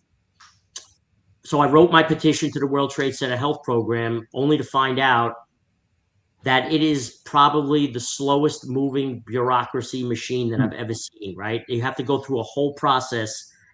It's a formal scientific and regulatory process. And what happens is you first have to identify a condition that you want included as a condition to be covered in the World Trade Center Health Program. And you have to fill out a form. Why do you want this included? What proof do you have? Show research studies and all this other stuff. I provided all of that back in 2021. I provided that for fatty liver disease. There were 3 other people that submitted a petition along with me, who I don't know who they are because it's all redacted information, but they submitted around the same time as me. We didn't get an answer back about fatty liver disease being covered under the World Trade Center until April of this year. 5 years later, it took them to answer. And the answer was, sorry, it's not going to be included. There's not enough scientific evidence to link it directly to 9/11 exposure. So once I realized how long this process takes, going along with my PBC, with the primary biliary cholangitis, because it's such a slowly progressing disease, I went to the doctors at the World Trade Center Health Program, and I met with the directors. I've met with a lot of different people. I've written over 20 letters to Congress people, the federal government, NIOSH, CDC, the World Trade Center Health Program, you name it. I've written a letter to somebody that has some type of influence on the World Trade Center health program. And more times than not, I don't even get a response. And you see there from what Ron just put up, who does what in the World Trade Center health program. It's basically the World Trade Center health program administrator that makes the final decision on everything. He's the one that he or she is the one that runs the entire program. And right now, the director of that is Dr. John Howard. But they have the final legal authority to do all that. And then you have all these other people underneath that contribute in some regard to looking at the science and trying to figure it out and all that. So when I realized that I had this disease, my first instinct was not so much about me, because right now I'm feeling all right. Like I don't, my liver's not really bothering me, but I know that my future is uncertain and I don't know what's going to happen in the future. Am I going to need a liver transplant? Am I going to eventually get cancer from this? I don't know. That's not, that's unknown at this point. But my first instinct was, holy crap, I lived with this for 14 years and didn't know it until I was formally diagnosed. How many other first responders have this and don't know it, but could know it from a simple $15 blood test that will tell you if there's something else more to look at? So I started ringing the bells at the World Trade Center health program with all the doctors. And I said, hey, when we go and get our blood test done for our annual monitoring, you guys do liver function tests, right? And they're like, yeah. I go, why? And they're like, oh, it's just part of the protocol. We want to see if something's wrong with your liver. And I go, well, what good is it when you don't do any follow-up with it? Like, there's a simple blood test that you could do in addition to the regular liver enzyme test that would tell you if somebody has this particular disease. Now, there's other liver diseases that are closely associated in different ways with primary biliary cholangitis. The problem is, and when you think about how absurd this is, of all the organs in your body that deal with different metabolic functions, right? The World Trade Center health program covers a whole bunch of different organs, your digestive system, which the liver is part of, right? Different things. But when it comes to research and actual conditions, the only real condition associated with the liver that's covered in the World Trade Center health program is cancer. All the other conditions related to liver they're hardly even looking at anything related to the liver. And when you think about the function of the liver in the body, it's to filter and process toxins that your body takes in. So why wouldn't that be the first thing that we would look at after 9/11? And they're just not looking at it. So I'm doing the best I can to try and, bring attention to not only my particular disease, but any diseases related to the liver. And the answer that I always get and the obstacles that I face is that there has to be money allocated to do research. So first we have to identify what the condition is, which we've done already, right? Liver diseases, primary biliary cholangitis, sclerosis of the liver, different types of things. Once we've identified it, now we have to do research to find out, is there an increased incidence of this in 9/11 responders compared to the general population? And if there is, well, then, hey, we're probably onto something. And then we could do further research. And then you write a petition to the World Trade Center health program. They have to evaluate it. They have to have CDC and NIOSH look at it. And then they have to make a decision whether they're going to eventually cover it or say there's not enough evidence yet to do this, and all the rigmarole that goes into it. So it's definitely an uphill battle. But as I said, my instincts tell me that because of the amount of toxins that we were all exposed to, I can't be the only one that has this particular liver disease. And so I started putting stuff out on social media, trying to find people that have it. I've even asked the World Trade Center health program, hey, you can redact the names, but just tell me, are there other people that you know of that are first responders that have this particular disease? And the answer I get is we can't give you that information, or we haven't looked at that information yet. Through social media outreach, I've already found one other female retired officer that has the same exact disease as me that was down at ground zero, right? So I have her name. I know another World Trade Center responder who has PSC, which is primary sclerosing cholangitis, which is sclerosis of the liver, which is closely, related in a way. And he actually already had to have a liver transplant. And thank God he made it through.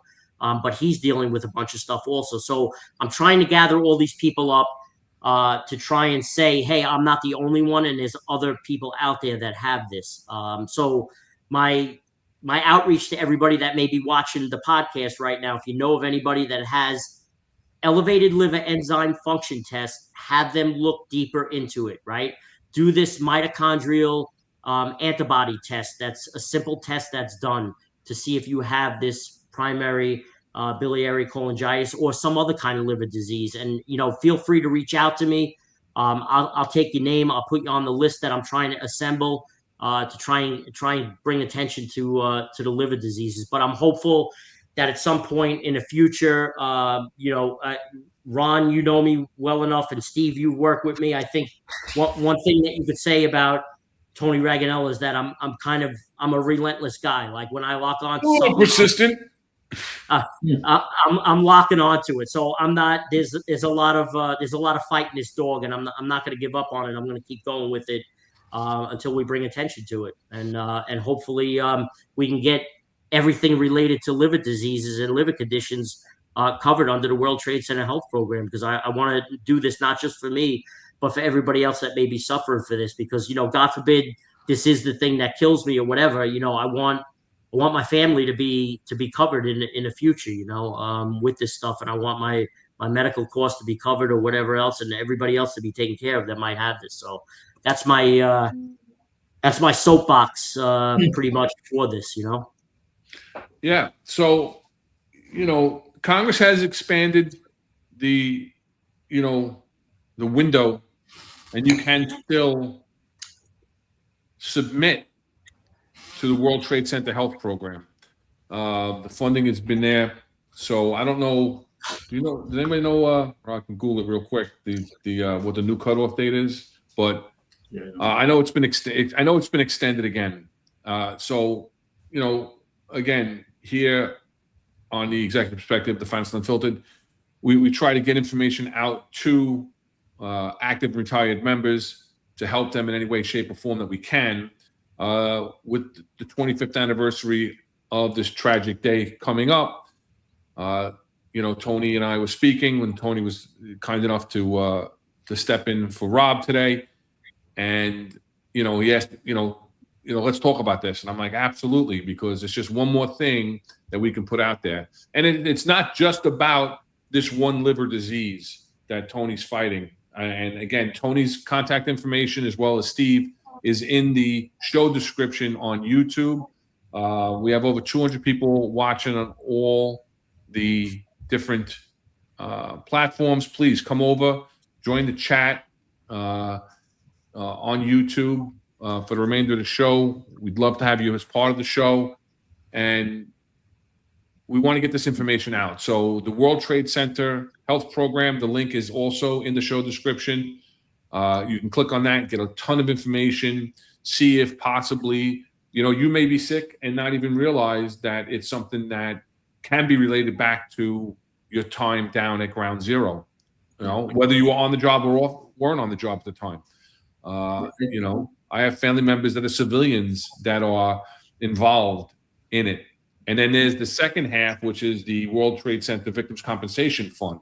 Mm-hmm. So once you're in the World Trade Center Health Program and you get certified for a specific illness that's covered, and again, I'll bring up that graphic that Tony sent over, right? That there's 100+ health conditions. So if you're certified in one of those conditions or one of those 70+ cancers that are covered, and for the cancer to be covered, it has to be a rare cancer, right? It has to be, 15 per 100,000 is what their threshold is. So, but it's 70+ cancers. One of the most prevalent that I've seen throughout the job is thyroid. A lot of people have thyroid issues. after 9/11. Breast cancer is covered under the 9/11 illnesses. We've lost, a lot of people to breast cancer. Nap Grill. And Ron, you talk about breast cancer. There's actually an increased incident of male breast cancer related to 9/11 exposure. It's crazy. The rarity of the types of cancers that they're seeing it's crazy for the toxins that we were exposed to. And Tony touched on something when he was talking about the research methodology and comparing the general population's number of a specific ailment versus the first responders that were in 9/11. And when you look at some of these differences in what the percentages for the first responders to the general public, it's striking. Like there's no denying that the people that were down there are getting these illnesses at a substantially higher rate than the general American population, the general like New Yorkers, people that live in the areas where the people that were exposed to 9/11 live. So it's we talked about before some of the statistics, and we think right from estimates that something around 400,000 people were probably exposed to toxic fumes and other toxins from the collapse of the World Trade Center and the fire that raged for, the pile was on fire. I think it was for months. 5 months.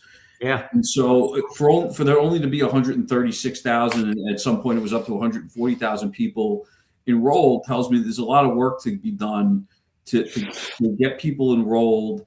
And when you have a larger cohort of people enrolled, you get a better idea of how many people are really sick. With so many people missing, you wonder how many of that 200,000+ that aren't enrolled could potentially have something similar to what Tony has, or some of these other rare diseases. So it's important. You would think by now, like everybody knows about this and everybody knows to enroll, but clearly the numbers show us that they don't, because they were exposed and they haven't enrolled. And I commend Tony for pushing so hard to get, not only to get this recognized, but also to kind of get the message out there, and to question, like, why are you doing certain tests at our yearly medical and then not following up on them, right? Like, why don't you include some of these other tests that give you a better idea of some of these rare diseases that we can have? So they do a great job, but there's more they can do. And I think without somebody like Tony and people pushing and saying, hey guys, nice job, but you can do better. We want you to do better, because this isn't a game. This is our lives.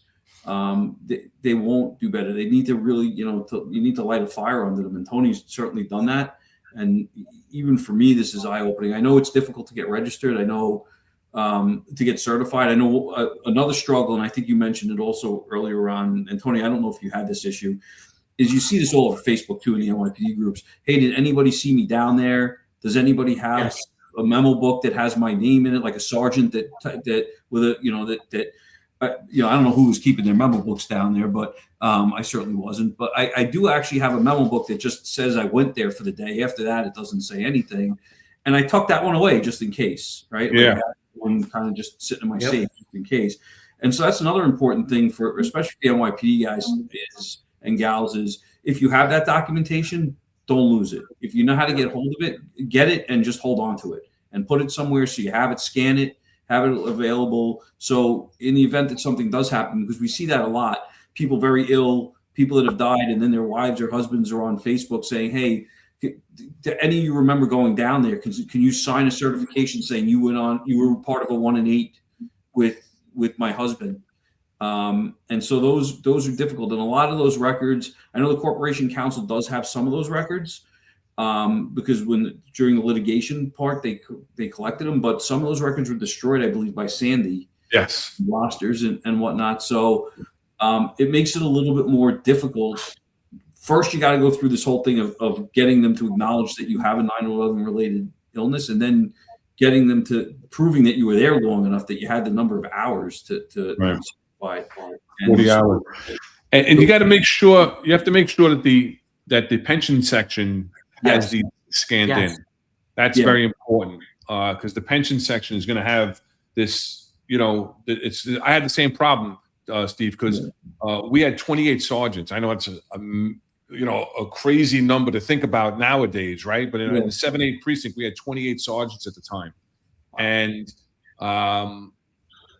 RCO would let 2 of us go down a night, but we would just be sergeants 27 and 28 on the roll call, or whatever, 13 and 14 because we were split on the 12-hour tour, and so you had 14 sergeants, working. And so we were just whacking it up. Who's taking the desk for a few hours, who's on a patrol for a few hours, whatever. And then 2 guys, if they wanted to go down, and I would go down with John Glancy a lot, who's a sergeant that worked in my, we shared a squad together, and we'd go down a lot. And, in our memo book for the day, we're just down as Sergeant 14, Sergeant 12. It doesn't say that we were assigned because it was like, a wink and the nod. Yep. To go down there and work on the pile. So when I had to come up with my 40 hours, or any time in the first 48 hours, if you're down there for 1 minute within the first 48 hours, you could be certified as being down there and having enough for any ailments that will come in the future. But other than that, I had to add up my time going down there when I was assigned for the security details or whatever the case may be. I got letters from John, made a letter for him, but then they stopped accepting those, those notarized letters saying I was there with him. So it's very important, that in your memo book somewhere, in the handwritten memo book, it says that you were assigned there, and, there are days that's in my memo book that say, Sergeant 14, at WTC, and those, copies of those memo books had to be presented to the pension section, and then they review whether you have enough hours in order to be officially done. Right. And so, when you look at this from a lessons learned perspective, obviously there was a lot of lessons learned, right, from 9/11.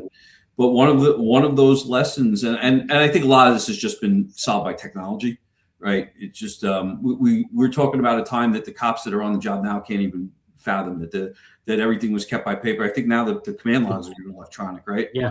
So is just keeping records of hopefully nothing like this ever happens again, but just keeping, if something were to happen, keeping records of where you are. These records now are like, it didn't occur to anybody down there because nothing like this had ever happened before, right? This was a first of its kind, hopefully only of its kind thing.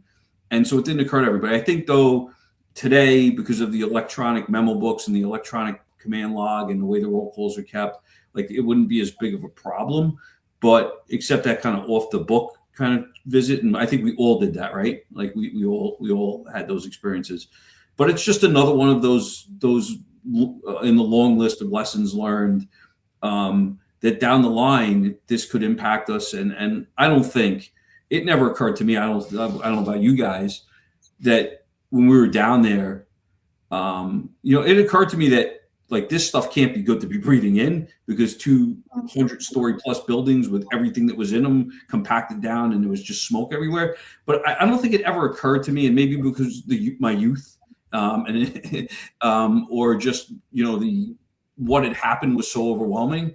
It never occurred to me that anybody was going to get like seriously ill and die years later from breathing any of this. Did it occur to any of you? Like, is it even something you thought about while you were down there?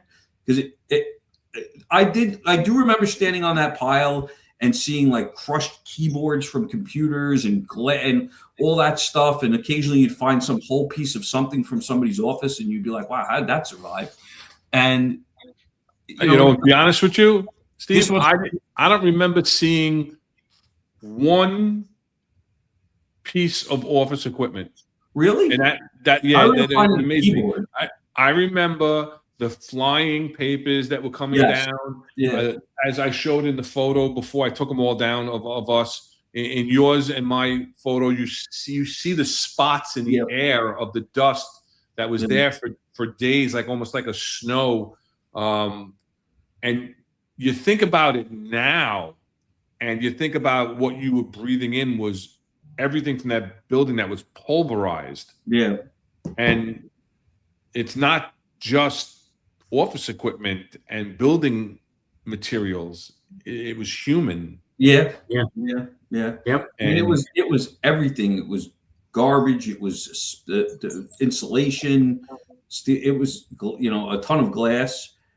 And I do remember finding one or two somewhat intact items, like as we were doing that kind of bucket brigade. I don't know if you remember that, and just, I mean, you can't even process it at the time, right? Like you're standing there, on top of a pile that's, two the most iconic buildings in the world after an attack that you can't even fathom. Like you have to grab somebody that was alive in the 40s to kind of really get anybody that's ever had that kind of a like, holy crap moment where we felt so vulnerable as a country. And it just none of this stuff occurs to you because you have a mission, right? Like we all went down there with this hope, and I think we probably realized at the time too it was unrealistic, but this hope that maybe we could find somebody, like weeks, maybe some void in it. I would say I had under there. Yeah. I would say for probably 2 weeks. I've talked about this in the past. I'd say probably for about 2 weeks. It probably took me 2 weeks to realize we ain't finding anybody. Right. I think, and Hair Ribbons is saying, and you didn't think it was toxic or unhealthy. We were in such a fog, such a daze. And like you said, we were on a mission, and we were climbing on top of this destruction and this apocalyptic pile with steam and smoke rising from different pockets, and having to run off the pile when you get that alert that the building might be coming down. Yeah. We'd have to run for safety, or a call for silence because somebody thought they heard banging from beneath, and you would hear it would just all of a sudden you're on the pile or on what used to be West Street or whatever the case may be, work in an area, and all of a sudden it's like that ripple effect, and all of a sudden it's just pure silence. And it's just these. I'm getting chills thinking about these things. And it's things that you don't think about, and you think about later on now, with health issues or whatnot, and all the documentaries. And for a while, Tony, I used to, and my wife's not into it at all. I would watch, coming up on 9/11 anniversaries, I'd watch all the shows. Yeah, I very rarely watch them now. And I can't do it anymore. I don't know what it is. I'm not saying I have post-traumatic stress or I think anxiety or anything. But when I bring myself back to that time, no, we didn't think about it. We were being fed bullshit by the government, but the air quality tests. I want to say this, Ron. Here's what I'll tell you and what I know. If you went up to any one of us or any cop that was down there at that time, any firefighter, any civilian that had come down there to volunteer, and there was a lot of them. It was a different time, right? Like they were cheering us along the West Side Highway. People were coming down. Brooke Shields fed me dinner one. Fed you had the line in the Marriott. I got a plate of food from Brooke Shields. So if somebody had walked up to you or any of those cops and say, "Hey, you're probably going to get sick from this. You should probably maybe not do this," we would have told them, get the fuck away from us. Exactly. You can't pull me off of this right now. In fact, Steve, you say that, and I tell everybody, I tell all my doctors, I tell everybody, I'm like, if that was to happen all over again, I would do the same. I would do the same. I'd do it right now.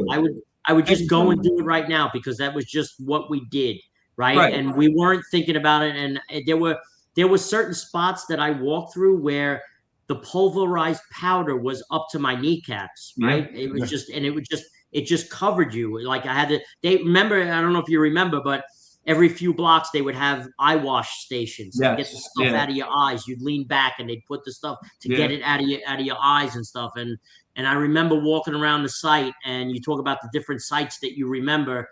I remember seeing luggage from some of the airplanes on the ground, Yeah. you know, and seeing, you know, some clothing that came out of the planes and remember one of the airplane wheel parts, you parts. know, Yeah. the wheel, like different stuff like that. And then one of my good buddies that I worked with was he was a sergeant at the time. Also, he was assigned to the temporary morgue. We had temporary morgues set up in refrigerated trailer trucks, right, down by the financial buildings, and you just see the biohazard bags with body parts, and it's just, you know, it's crazy what we did. But I we remember I'll tell you, we just did it. We just did it. Yeah, one thing that sticks with me, and it's like, I don't know what you call it, a regret, whatever the case may be.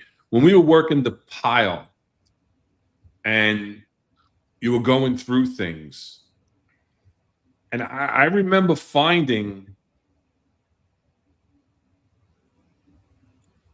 like small pieces of fatty tissue and doing nothing about it, because what are you going to do about it? What's that going to do?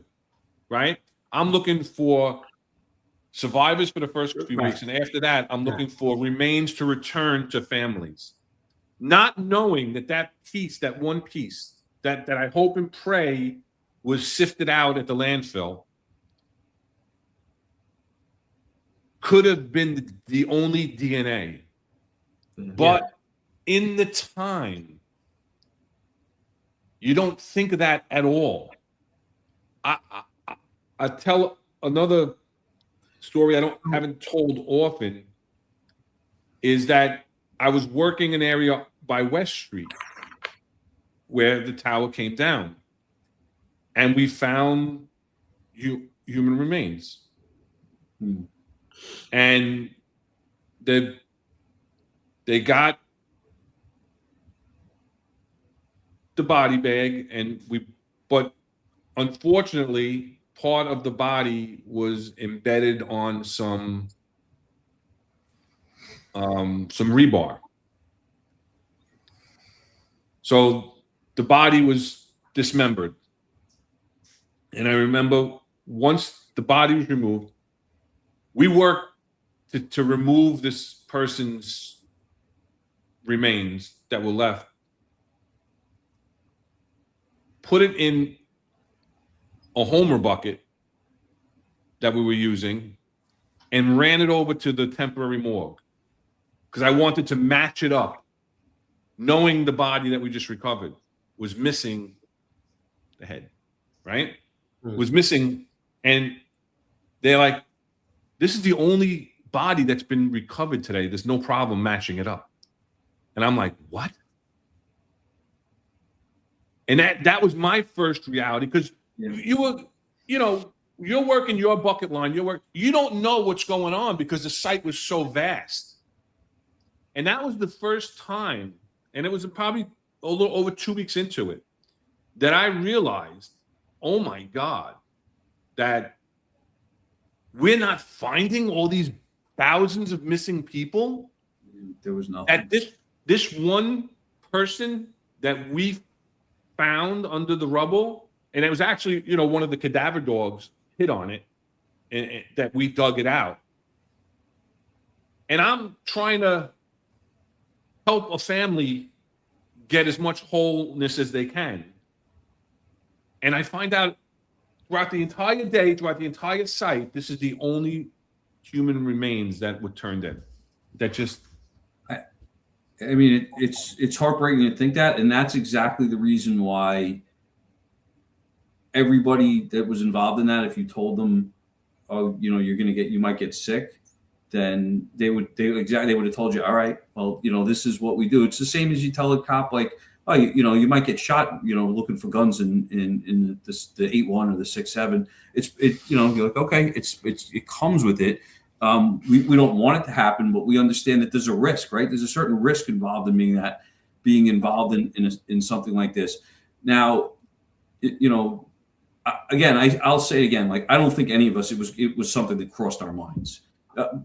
Whether it was just not really understanding how toxic that stuff was, which I don't think anybody did. I don't even think scientists really did, right? Like, or just that we were just like so focused on that mission.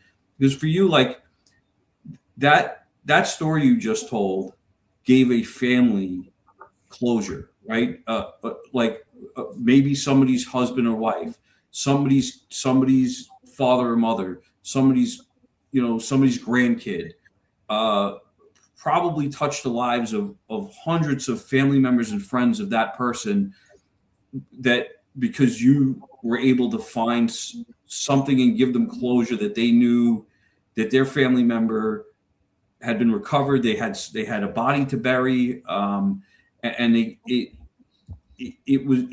makes what's happening now, like, listen, we don't want anybody to get sick, but it's something that we're willing to accept, right? And because of what it brought to other people. Now, knowing that it got us sick and saying, all right, we accept that because that's the risk we took doing it, is different from saying, all right, now, like, we don't care how the coverage works. We do. Like, we went down there, we were kind of fed a little bit of lies. Some of it we just, like, we had no idea. And like, you could say also, like, this has never happened before, so we don't know, like, they didn't know what was going to happen. Hey, now, Steve, Tony, you're asking for the coverage that they deserve, something that they earned. They went down there, we went down there, we risked our lives, whether we knew it or not at the time.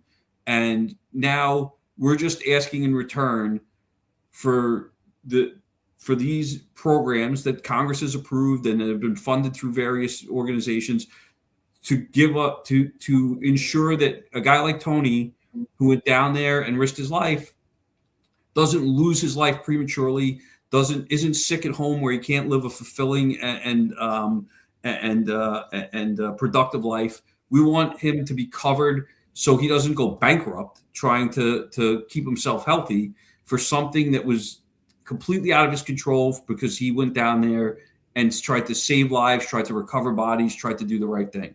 And that's all that's all anybody's asking for. Tony, I don't speak for you, but I think that's what you're asking for, right? Like, you did your job, you got sick because of it, and now all you're asking for is to be, like, they can't cure it, but you just want the coverage so you can take care of yourself.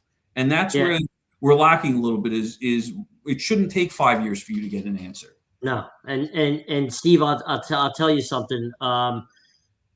You mentioned that we were lied to, when Christy Whitman and everybody, oh, the air is safe, the air is safe. I don't know if you guys know or not, but to this day, like right now, we're still being lied to. All right. The records that the Department of Environmental Protection from New York City have been hidden. They're not forthcoming. There's an organization called 9/11 Health Watch that did an Article 78. They're suing. Thankfully, the New York City Department of Investigation is getting involved. And to the credit of the New York City Council, they're backing this. They are requesting that all the records that the department, this has been going on for over a decade, that all the records that the Department of Environmental Protection had from 9/11 in the testing that they did in the immediate aftermath, they wanted all of that. And DEP and the city of New York, through different mayoral administrations, all said that these records don't exist. We don't have them. We don't have them. Bullshit, because they just found 60-something boxes of them, and they're still not willing to release them. And what's in those boxes, we don't know, but maybe there's something in there that will say, this is what we tested, this is what we found, this is something, in the debris or the air quality that could help to determine what's the right course of medical, treatment to give us first responders and civilians that live down in that area, right? And you're still withholding it. So there's a lawsuit that's going on right now to retrieve those records. So we're still, behind the eight ball in some aspects of this. As good as we've done with the World Trade Center Health Program, there's still stuff that's being hidden from us to this day. And, in the letters, the 20 plus letters that I've written to everybody, one of the last couple of sentences that I put in there, and I just brought it up on my computer. It's basically 2 sentences, and I'll read it to you. And it basically says, when our country came under attack on 9/11, our first responders, without hesitation, answered the call. Those same responders now need you to do the same. And that's what we're asking for, Steve. You're right. I'm not listen, it's not, and again, it's not just for me, although it is for me. It's for everybody. It's for all of us. That and Ron, back to your point, you know, to kind of like close this out, but like I'm still meeting people today, first responders, that are not enrolled in the World Trade Center Health Program, and I want to punch them and kick them in the ass. And I'm like, dude, to that point, like, listen, you don't know what the future holds. You gotta enroll yourself in it because you don't know what's going to happen in the future. We don't know how long the latency period is for some of these cancers and some of these ailments that we're going to be. It doesn't cost you anything. Just go and do it. You know, get involved. And to that point, 92 Charlie brought up a point, and he triggered it in my head, and I absolutely do remember this, and I've spoken about it in the past, but my memory is shot. In 2005, Kathy Hochul did sign into law this bill from the Senate and the Assembly, which was passed, which speeds up the disability and death benefits. And the key provisions, because I just pulled it up again, and I was like, oh my God, I've totally forgot about this. And he's 100% right. And it's huge. It's huge, right? It removes the burden for the members to repeatedly prove their presence at the rescue, recovery, and cleanup of operations.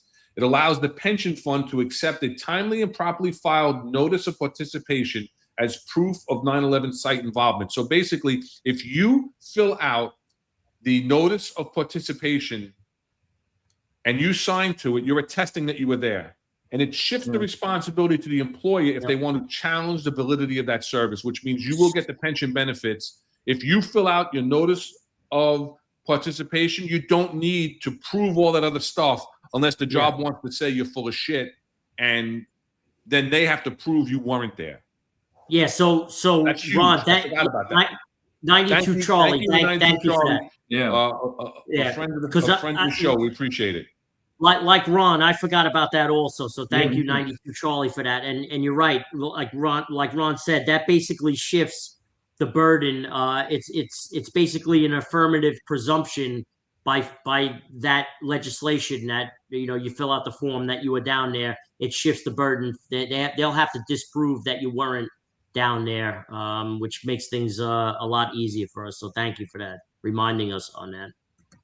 And I just want to quickly address Jamie Reagan, who's constantly on the show. A lot of times he's adversarial and you know, goes back and forth, but that's fine. We love it here on the show. It's fine. But he's an active member who's not fans of bosses. It's okay. But it just his line of questions here, and he's appreciating our conversation because we don't talk like this. Those that were there, we don't have these conversations. I haven't had a conversation like this, even with the guys. So I still talk to every single guy in that photo that you put up of me, except for being one or two. We don't talk about it. We don't talk about it. We talk about, you know, the crazy gun collar. We talk about the maniac boss that we had. We talk about the precinct EDP. Right. We talk about everything. We almost never, and if it comes up, it's a 2-second thing.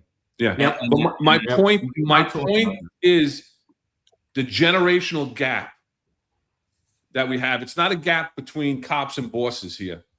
This is a generational gap, and this is a problem that we have as society where, first of all, 9/11 is not taught in schools properly. It's not I don't know what happened to American history and teaching American history in schools, and how 25 years later, we're not learning about American history because in the 60s and 70s, you were learning about World War II, which was 20 and 30 years prior, right? And you're still to this day learning about World War II. But you're not talking about the largest attack on the United States ever in the schools. And this is a New York City police officer who is saying that he's never heard stories like this being told before because we don't talk about them. Yeah. The senior guys aren't talking about them. The people that were there aren't talking about them. And that's true. And it wasn't meant to be talked about today. This is why I talk about, and I said even in our little group text before, that the conversation go anywhere according to the way we talk, the conversation we have, or someone in the chat bringing something up that could bring on a different conversation. We weren't going to talk about our experiences. We weren't going to talk about things that we saw, things that we did while we were down there. We were talking about the health benefits, Tony's plight, and things like that. But this reminds me of the generational gap of a young man who I'm not sure how much time he has on the job.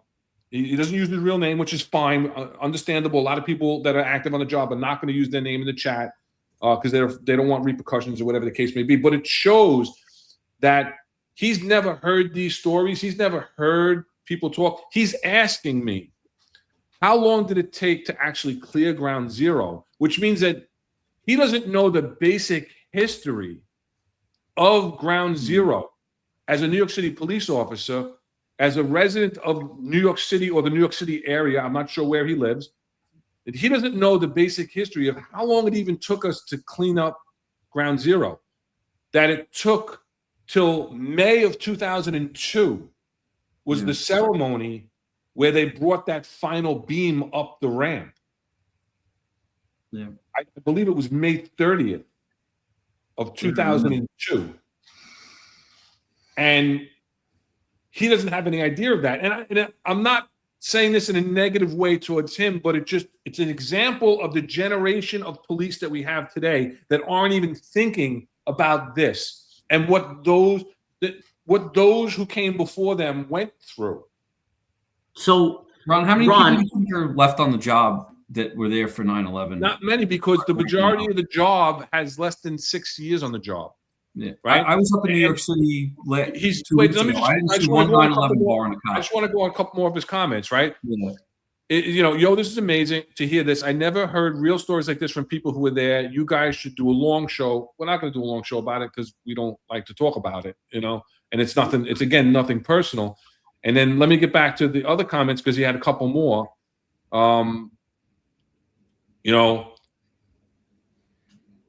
But you understand what I'm saying? I'm not. This is not a negative towards him at all. And again, thank you, 92 Charlie, for bringing that up. It's a huge point. And so Ron and Steve, both of you, before you answer this question, well, I'll ask the question and then I want to say something before you answer it.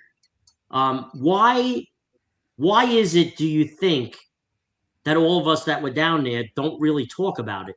And I'll ask you before you answer that question, I'll tell you why I'm asking, because there was like a watershed moment for me in my personal life. Growing up, my dad, when he was alive, he never told me stories and never talked about his time in World War II in the Army Air Force. He did campaigns in Northern Africa, Europe, all different stuff. And he never talked about it.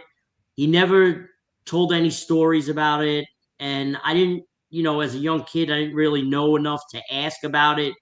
But then after he passed away, I was like, damn, like I wish I would have known some stories about what he went through then, And the watershed moment I had was when my son I don't remember what grade he was in. It was elementary school, but he came home one day from school and he said, Dad, he said, today in school, the teacher talked about 9/11 and it was in one of our textbooks about the attack of 9/11. Weren't you there? You were there for that, right? And I was like, oh my God. Like, first of all, it made me feel old in a way, right? But then at the same time, I was like, wow, like this is exactly like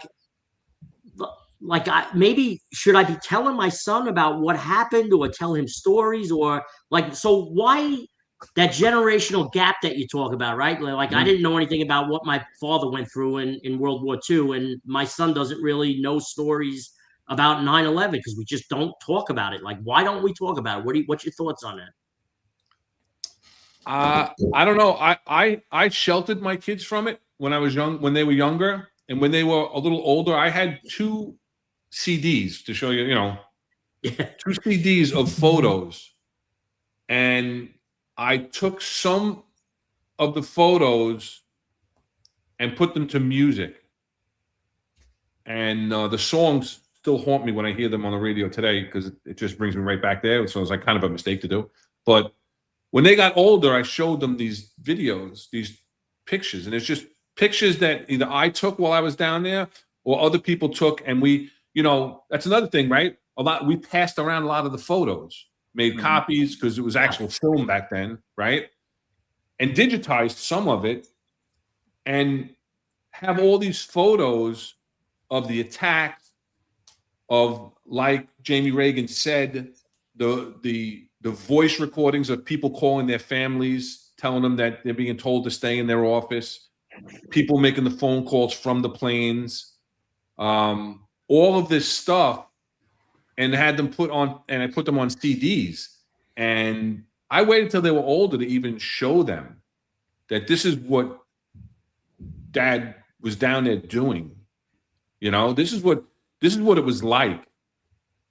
This is not a movie. This was real. This was horrible. Yeah. Yeah. Tony, I don't know why it doesn't come up. I mean, there's really only a select few people you can have these conversations with, right? Nobody, you could tell your family about what happened. Yeah. But I mean, you can only tell the story once or twice, right? And then so you don't repeat it. Yeah. And so for me, everybody had that shared experience, as we moved forward from 9/11, all the guys I worked with and the ladies I worked with, I ended my time in the 6-7. I went to the 8-1. Everybody that was there for the most part had been involved in that, right? And then some of the then you started the rookies that weren't on the job, but they were at least old enough to understand, right? They knew they were in high school when it happened. They knew what had happened. It was only towards the end of my career where I started realizing you can't really have a conversation with anybody. When I was squad commander, these guys that were in my squad were young, a lot of them. They really were not old enough to remember 9/11. Like you said, now you'd be hard pressed to find anybody that was on the job for 9/11. And so I think you have a select few people to talk about this with, and even a fewer number of people that even want to have a conversation about it. Some of us have moved. I live in Texas now. There's a good group of NYPD guys here. We get together every 9/11 at a bar in McKinney, Texas, and we have a good time sharing stories. But almost all of those stories are precinct war stories, right? We're getting together for 9/11. It's all NYPD guys and gals that are retired that moved to North Texas area, but we don't really talk about 9/11. Right. We'll swap. So this guy. Oh, I worked with that guy. I remember that. Oh, you did. Oh, you did that. Oh, you worked in this unit. Oh, yeah, I remember that. And and so I can't really put my finger on it. You ask a really interesting question, Tony. It's why don't we talk about it? I made it a point every year as an executive, even when I was off, when it was the weekend, to go in on 9/11 and read the roll. I didn't leave it up to my sergeant. Yep. It started when I was a lieutenant in transit at District 32, and I did it. And I got a certain feeling because I got promoted to lieutenant right after 9/11. I got promoted to lieutenant in November of 2001. My promotion actually got pushed back because of 9/11, right? So to do the roll call that following 9/11, when we do the roll call ceremony, I was a lieutenant and I did the roll call that morning. I actually was a midnight lieutenant and I stayed to do it. And I just got a certain feeling about it. And from that year on, I wanted to do it every year. And it's just something that kept me attached, I guess. I don't know. Last year, I played a video that I had put together of with Amazing Grace and all the pictures of all the 23 that we lost that day, we actually got demonetized because the Amazing Grace in the story was copyrighted. And so we got a copyright hit by YouTube. It's just it's something to us because we lived through it, we walked it, we smelled it, we tasted it. We do have ramifications from it that carry on, that remind us, and maybe I don't know. So let me ask you, and Steve, I think you started to talk about this, and then I don't know if you got distracted or you just didn't want to finish talking about it. But I think, and I agree with you, if this is where you were going with it, I think on some level, all of us that were down there have some level of PTSD from it. Yeah. Now cops in general, as you guys know, the majority of us that do this job, even the people that weren't at 9/11, all the cops that are on the job now, the youngsters and everybody, our brains are amazing. We have an innate ability, most of us, to be able to compartmentalize certain things that stress us out or that we don't want to remember. We have a way of filing them away, right? And I guess maybe when we talk about things like this that stressed us out or that we don't want to deal with, maybe that's why we don't necessarily talk about it. I don't know. But the PTSD, while I'm not going to sit here and say I have PTSD from it, although I avoid watching stuff about it. I don't want to hear about 9/11 stories unless, I'm in a group like you guys where we're talking about it. I have no problem talking about it, but I don't want to see the documentaries on TV and all the other stuff. I choose not to do that. And the one thing that I'll share, because I don't tell this story that much, it's a quick little story, but it let me know that I definitely got issues from it. And it was a long time later, right? This was in 2019. I was in Alaska, in Anchorage, Alaska, speaking at a conference. I was with you. And you were there. That's right. That's right. I forgot that you were there. Well, Steve, one of those nights, if you remember, it was snowing while we were there in Anchorage, right? And at night in my hotel room, in the middle of the night, they were plowing the snow. And when the trucks that were plowing, I was in a dead sleep. When the trucks that were plowing were backing up, you heard that beeping noise. Oh. And I jumped out of bed and ran to the window because I thought in my sleep I was back in 9/11 hearing the alarms from the firemen's SCBA that they ran out of air. And you remember all the alarms that were going off while we were down there doing the rescue work, right? That you every time you heard those alarms going off, you knew that it was a fireman under the rubble that lost his air and couldn't breathe anymore, right? If he was even still alive. So this was 2019, 18 years later, that jolted me out of my sleep hearing that beeping noise, So I think to some level we all, we think things trigger us that, so maybe that's part of the reason why we don't, necessarily talk about it that much.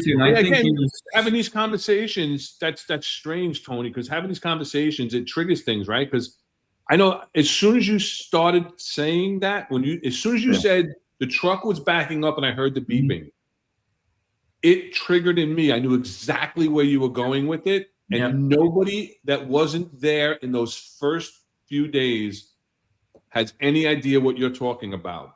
So just to be clear, if you've ever been at a fire and a firefighter, and it's not even just running out of air, it's the emotion. Yeah. If they're motionless for a certain period of time, the alarms will go off. So if you're ever at a fire and sometimes you'll hear that beep, beep, beep, beep, and the firemen like shake their arm or they'll just move around a little bit to turn it off. You're right. So throughout the whole pile, as we called it, the pile, you heard these constant things and you just knew that somewhere in there, once was a firefighter. Yeah. And that bunker gear is no longer moving, and the alarms were just going off. Yeah. So, I was working midnight. I've told this story before. I was working midnights, and I was on my way home on the elevated portion of the Gowanus Expressway when I was listening to 95.5 radio at the time, and was it PLJ? PLJ, right? And I was listening to the plane that crashed. We all thought it was a small plane at first, right? Yep. I'm on my way home from the midnight, and I see in my periphery the second plane coming across. And then you hear on the radio, oh my God, another plane just hit. And I look over my shoulder, and I was able to get off at 2nd Avenue. And I went right back to work, because right then and there, I knew we were under attack.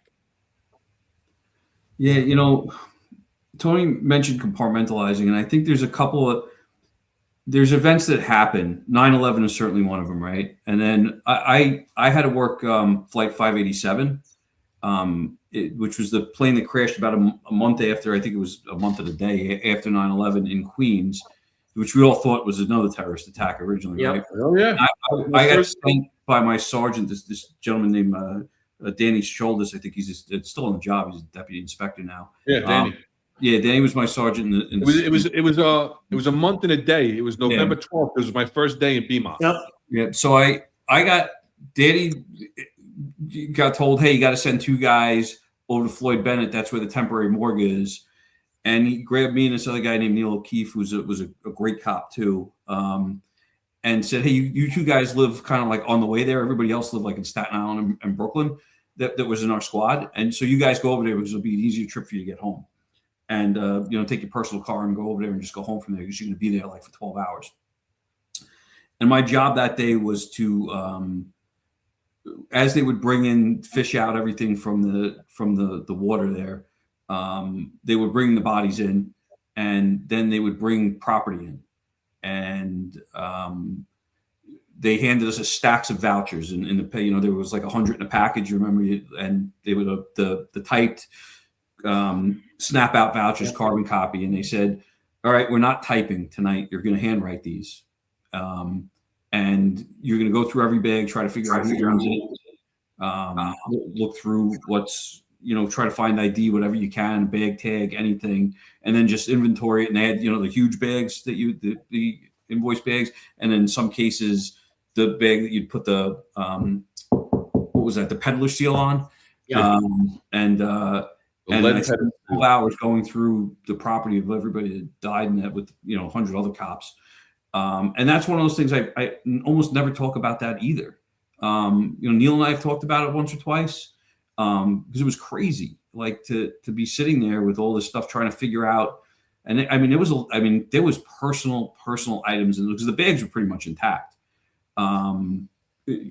Family photos, clothing, wrapped presents, all kinds of stuff. And that's another one. And then when Bobby Parker and Pat Rafferty were killed when I was working in 6-7, that's another one that's kind of, those are like the 3 big compartmentalized things that happened in my career. Everything else, I'm kind of like, I'll talk about. Those were the real big. Bobby and Pat were great detectives. I went out with Bobby and a couple other crime guys the night or 2 nights before he was killed, helping him look for a perp in Brooklyn North, in the car with him. And then 2 nights later, he's shot and killed. So those are the kind of things that you don't talk about a lot. I'll tell you the one 9/11 story I'll tell, and it's not related to Ground Zero. Is people ask me how it was crazy down there, right? Everything was covered, dust and everything. And I tell this, and I've told this story probably a bunch of times to people just to give them the idea of how crazy it was as far as how much dust and grime and everything is. I would come home every night I would go home to my house on Long Island every night with with my uniform on. At the back door, my wife at the time would leave a garbage bag for me. I would in the backyard, strip down to my underwear, put everything in the bag, the uniform shirt, the pants, everything, the undershirt, the whole thing. And I would go into the house. I would dump it all in the washing machine. I would put it on. I would shower. You couldn't get that smell out of you, right? Like in your hair and everything. And then, when I would throw the stuff in the dryer at some point during the night, and I would put the exact same uniform back on, pin the shield on, put the gun belt on, and go right back again. And I probably wore the same uniform down there for every day, because it was just like I didn't want to bring and again, I just didn't want to bring it into the house, right? And so I had those yellow boots. I think they're the boots in the photo you have of me down there. I actually still have them. They're in a crate in my garage. I have the respirator that I had, and the sneakers I was wearing every day are still in the boots, and I have the helmet. And I just right through with that every day. And that's one of the things I'm not really telling about anything that happened down there, but it gives you kind of the scale of what we were going through while all this was going on. That I would, and I had a towel in my car on the seat, and it was because it was just. I mean, you guys know it was a mess. You came home covered. This is what people don't understand too about the breathing and everything else.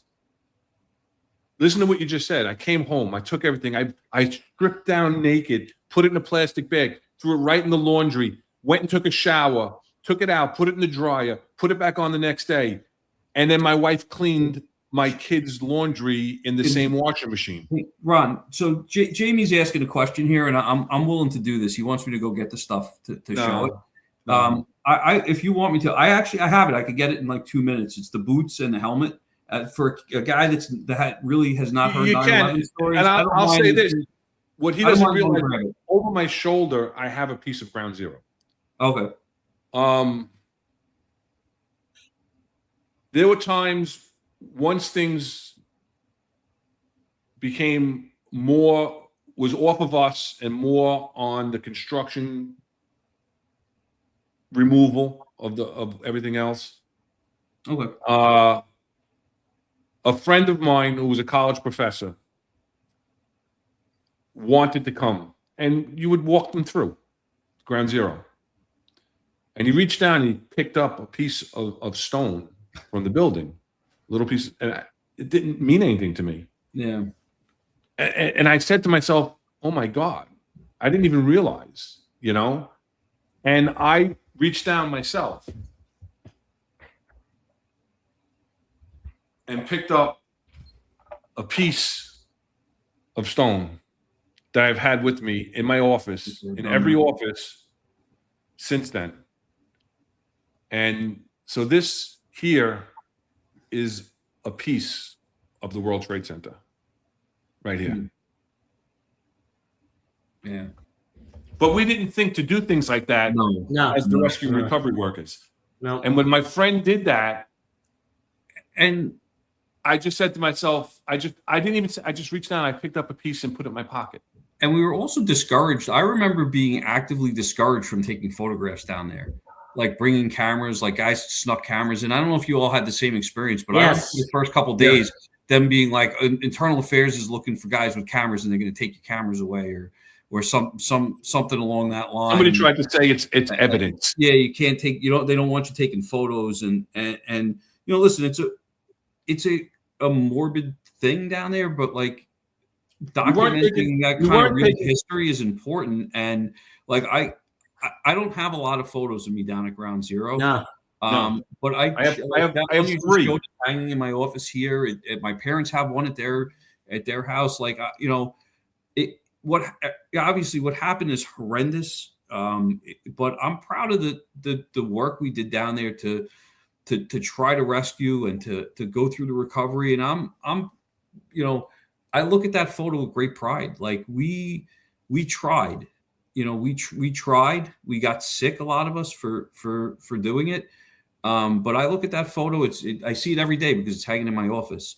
And I look at it with great pride that I was involved in something, on a scale that nobody could have imagined, trying to rescue anybody and the recovery and being part of what happened in New York City and the heroism of the police department and the fire department and all the first responders. And it's hard for people that live in New York that are younger to grasp now, but I was proud, like the way New York handled it and the way people came out and they supported us. And I remember walking down that highway and people were holding signs and American flags. And chiropractors showed up at the Stuyvesant High School. So when you were on a break, they would do an adjustment on you. The people were down there doing all masseuse, they were doing whatever they could to support us. Trailer loads of Timberland boots. Yes, everything.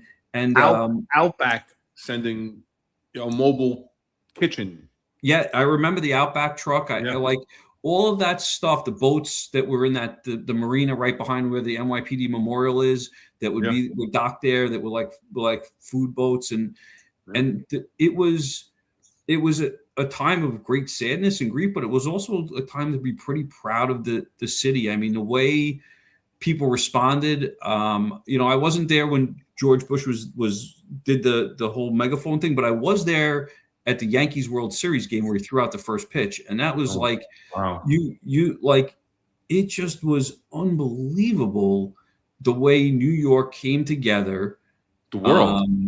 And the world and the country came together. And I remember I got married not long after that. I actually delayed my wedding, not 9/11. I got engaged right before that, and then there was no wedding planning after that.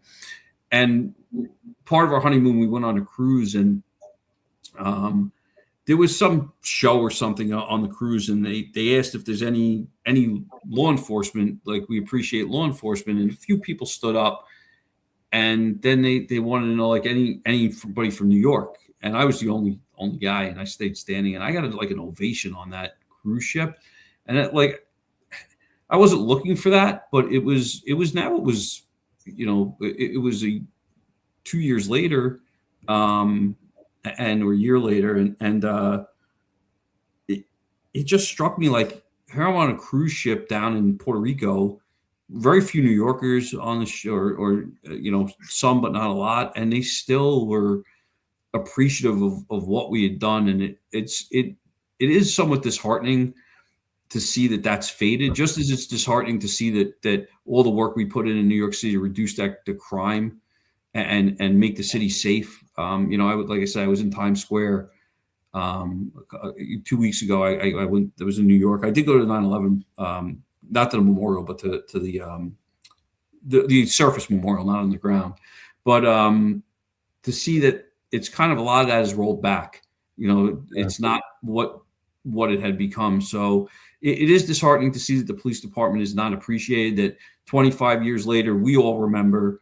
An older generation remembers what was done there, but the younger generation, it seems to be lost on them. And I don't think that the heroism of World War II was lost on us when we were kids, because we're talking, as the heroism of 9/11 is lost on the younger generation today. I don't know if that's just my take on it, or if you guys see that also. The only time I've gone to the 9/11 memorial, no, it's not true. I went once others. I won tickets. I got tickets to the opening, so I was there at the opening when Barack Obama came. And then there were two ceremonies. There was a public ceremony, but there was that special ceremony with Barack Obama in attendance. And then I was walking around the memorial, all the exhibits and whatnot. And my wife didn't understand. I was taking so much time that they actually asked us to leave because they had to clear it out for the second ceremony to come in the afternoon. Because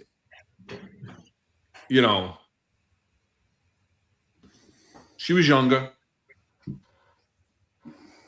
and just reliving those certain things and seeing visually being there with the crushed fire truck and the certain photos, but Moira Smith's shield, crushed shield, other relics that day from that day was just.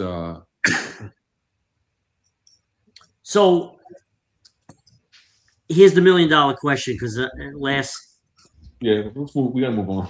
the last couple of weeks I've been struggling and debating about this. Are you guys going to the memorial for the commemoration of the 25th? So, it just so happens that my 10th anniversary for the graduation from the FBI National Academy is that weekend in DC. So I'm going there for that. And I debated for a long time when they put together the reunion, like, should I skip the reunion and do something 9/11 related, whether it be here in Texas or go back up to New York? And, I think that, like, I don't need to be at the ceremony to honor what, like, that sacrifice in them. And I feel like I haven't seen, like, Tony, you're an NA grad also. Like, it's like the camaraderie between NA grads is like nothing else, and the connection is like nothing else. And I just feel like the chance to see so many of them at once, and I'm sure we'll do something. We'll raise a glass at whatever bar we're at or whatever, wherever we're out to dinner. It won't be lost on any of them, right, what the date is. But so I mean, the shorter answer is no. I'm not going to go. I'm going to go to the DC reunion. Ron, what about you? No, I always have it on in the background on the TV. But now with a 5-year-old and a 3-year-old, I have Paw Patrol and things like that. And now they're into Michael Jackson's music. So I can't tell you how many times I've seen Thriller lately. So I don't know, they don't understand. It's tough to, keep them away from things. But I usually watch it on TV. I've never attended the memorial other than at that opening where they read off the names. And so no, I'm not going to. I have no plans on attending.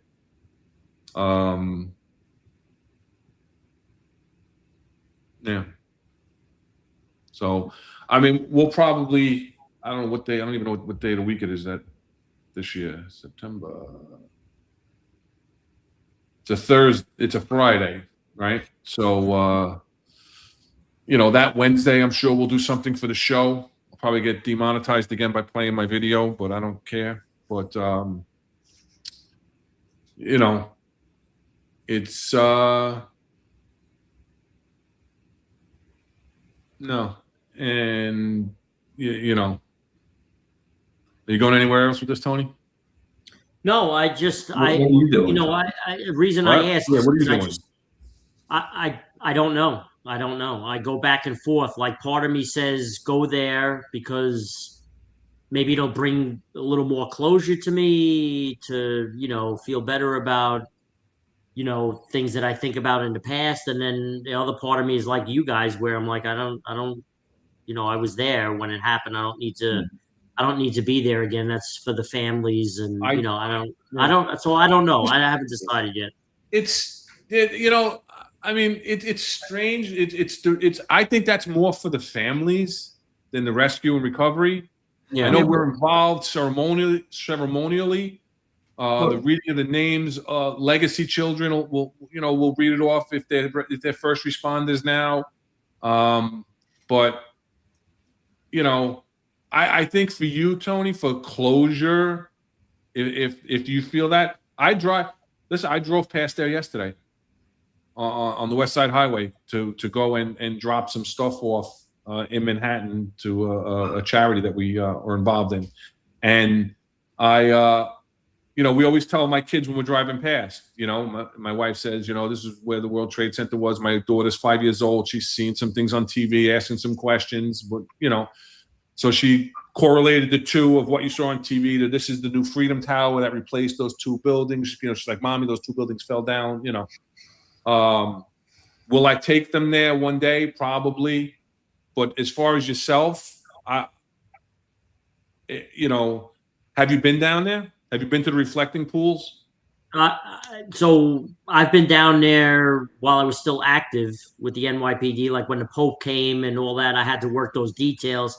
So I was down there in a work capacity, right, which I had no problem with because I don't, you know what it's like when you put the uniform on, your mind goes into a different place and you're working and you can compartmentalize stuff, right? But for me to go down there in a civilian capacity where I'm not working it, I haven't been down there really. And I will tell you, and Steve knows this from, because Steve, you probably did this too. I would imagine when you were in the NA and you did the New York City trip, yeah, one of the things that we did was to take them into the World Trade Center Memorial Museum, right? Yeah. The group from Quantico that comes up, and I did that, and that was in 2005. We went to the site, and if I remember correctly, the museum was just opening or whatever it was, but I went in there and I was in there for not more than 30, 60 seconds. And I started getting emotional and I started crying and I had to leave.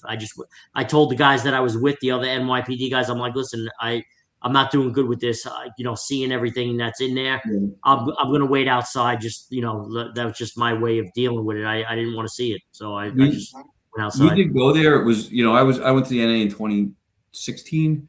So, you know, everything was finished. I did go down. It was I've been down there twice, and I think that was the first time I was down there, and it was definitely emotional. Like when you see the Smith shield and everything. Yep. Also, though, Ron, I just sent you a photo, so I don't think you can use it now. But it was I didn't know this, and Tony, I don't know if you or Ron know this, but there's a scrolling screen inside the memorial of all the 9/11 responders, not people that were killed, but 9/11 first responders. Ron, is it possible for you to put that up, or can you not get it? Yeah, I'm getting it now. I did not know this, that our names are down there, and I was shocked when I saw it. Yeah, I was like, you know, and you almost feel like I don't really belong here because I wasn't like, but. You know, they have a section of the first responders and they have our names down there. And then I was there while Ron works on that. I was there 2 weeks ago. You know, my girlfriend had only been to New York once, which was a few months before 9/11 actually. And so we went down there and we didn't go into the museum, but we took a look at the upper area. And that's the first time I've been there in years because I moved years ago. But yeah, that's what I'm talking about. Like that's a scrolling. So I stood there when I saw the names and waited. I mean, there's a lot of names. Yeah. And interestingly enough, by coincidence, the name above mine, I lived on the same block as him, which is a pretty good. Wow. Thing. Like wow. You lived. My kids were friends with his kids. Who? Herman Weisberg, who's above there. And he's got some notoriety of his own in solving some with his private investigation, some international crime. He's a hell of an investigator. And I sent it to him too, and he didn't know either. He was like, seriously?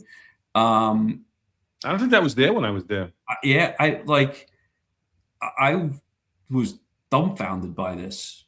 And I guess I don't know if they got our names off of the 9/11 registry or the hell. Like I don't know where. Because I don't remember submitting my name for anything like for that. So I don't. You remember like there's that master list of tax numbers of cops that had registered for like the health registry. Yeah. They would send it out, and it was just tax numbers. It was anonymized, right? And you check to make sure your tax number was on it. Yes. And maybe that's where they got. I don't know. I don't know, but like this is another thing that I look at, and you know, it fills me with pride. I mean, it's to know. For the memorial will be there forever, right? As long as humanity exists, I suppose. And so to know that, our names will be down there scrolling for people to read 100, 200 years from now it's humbling. I didn't realize that was there. That's Yeah. that's pretty interesting. Yeah. Yeah. Well, I mean, I don't know how you feel about this, but this is the longest conversation I've had about 9/11, probably since 9/11. And I actually feel pretty good about it. Like, I feel like this was a little group therapy session. And, I feel like there's some good comments, especially to hear, you tell me there's a guy that comes on here sometimes confrontational, and now he's got these comments like he's never heard this. Like, this is real interesting. People talking about they've never heard people talk. He says I'm a good he says I'm a good guy now, except that he still hates the fact that I was a boot. He wants to see those boots, though. He says he wants your phone number. So go get the boots. Go get the boots, Steve. All right, let me go get them. Go get the boots. See, Jamie, whatever your real name is, you're gonna see the boots.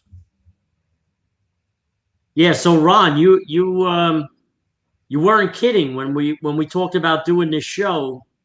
Saying that we don't know where it's going to end up going. None of this is scripted. Like, this wasn't planned to have these conversations. And never. About, So it's bro. I got notes right here. I write myself on where I want to try and keep the conversation flowing. Yep. Right. Yep. The last thing about 9/11, toss to Tony for his story / battle. Yeah. And that's the last thing I have on 9/11, and then I have it underlined because you and I are Gacchiones time check before I go into another segment about a couple of police videos that we're not going to show this week. I'll probably show them next week with Rob. Yeah. And then ask an executive and a reminder to do that, which we may not even do this week because we're already past 8 o'clock. Chronicles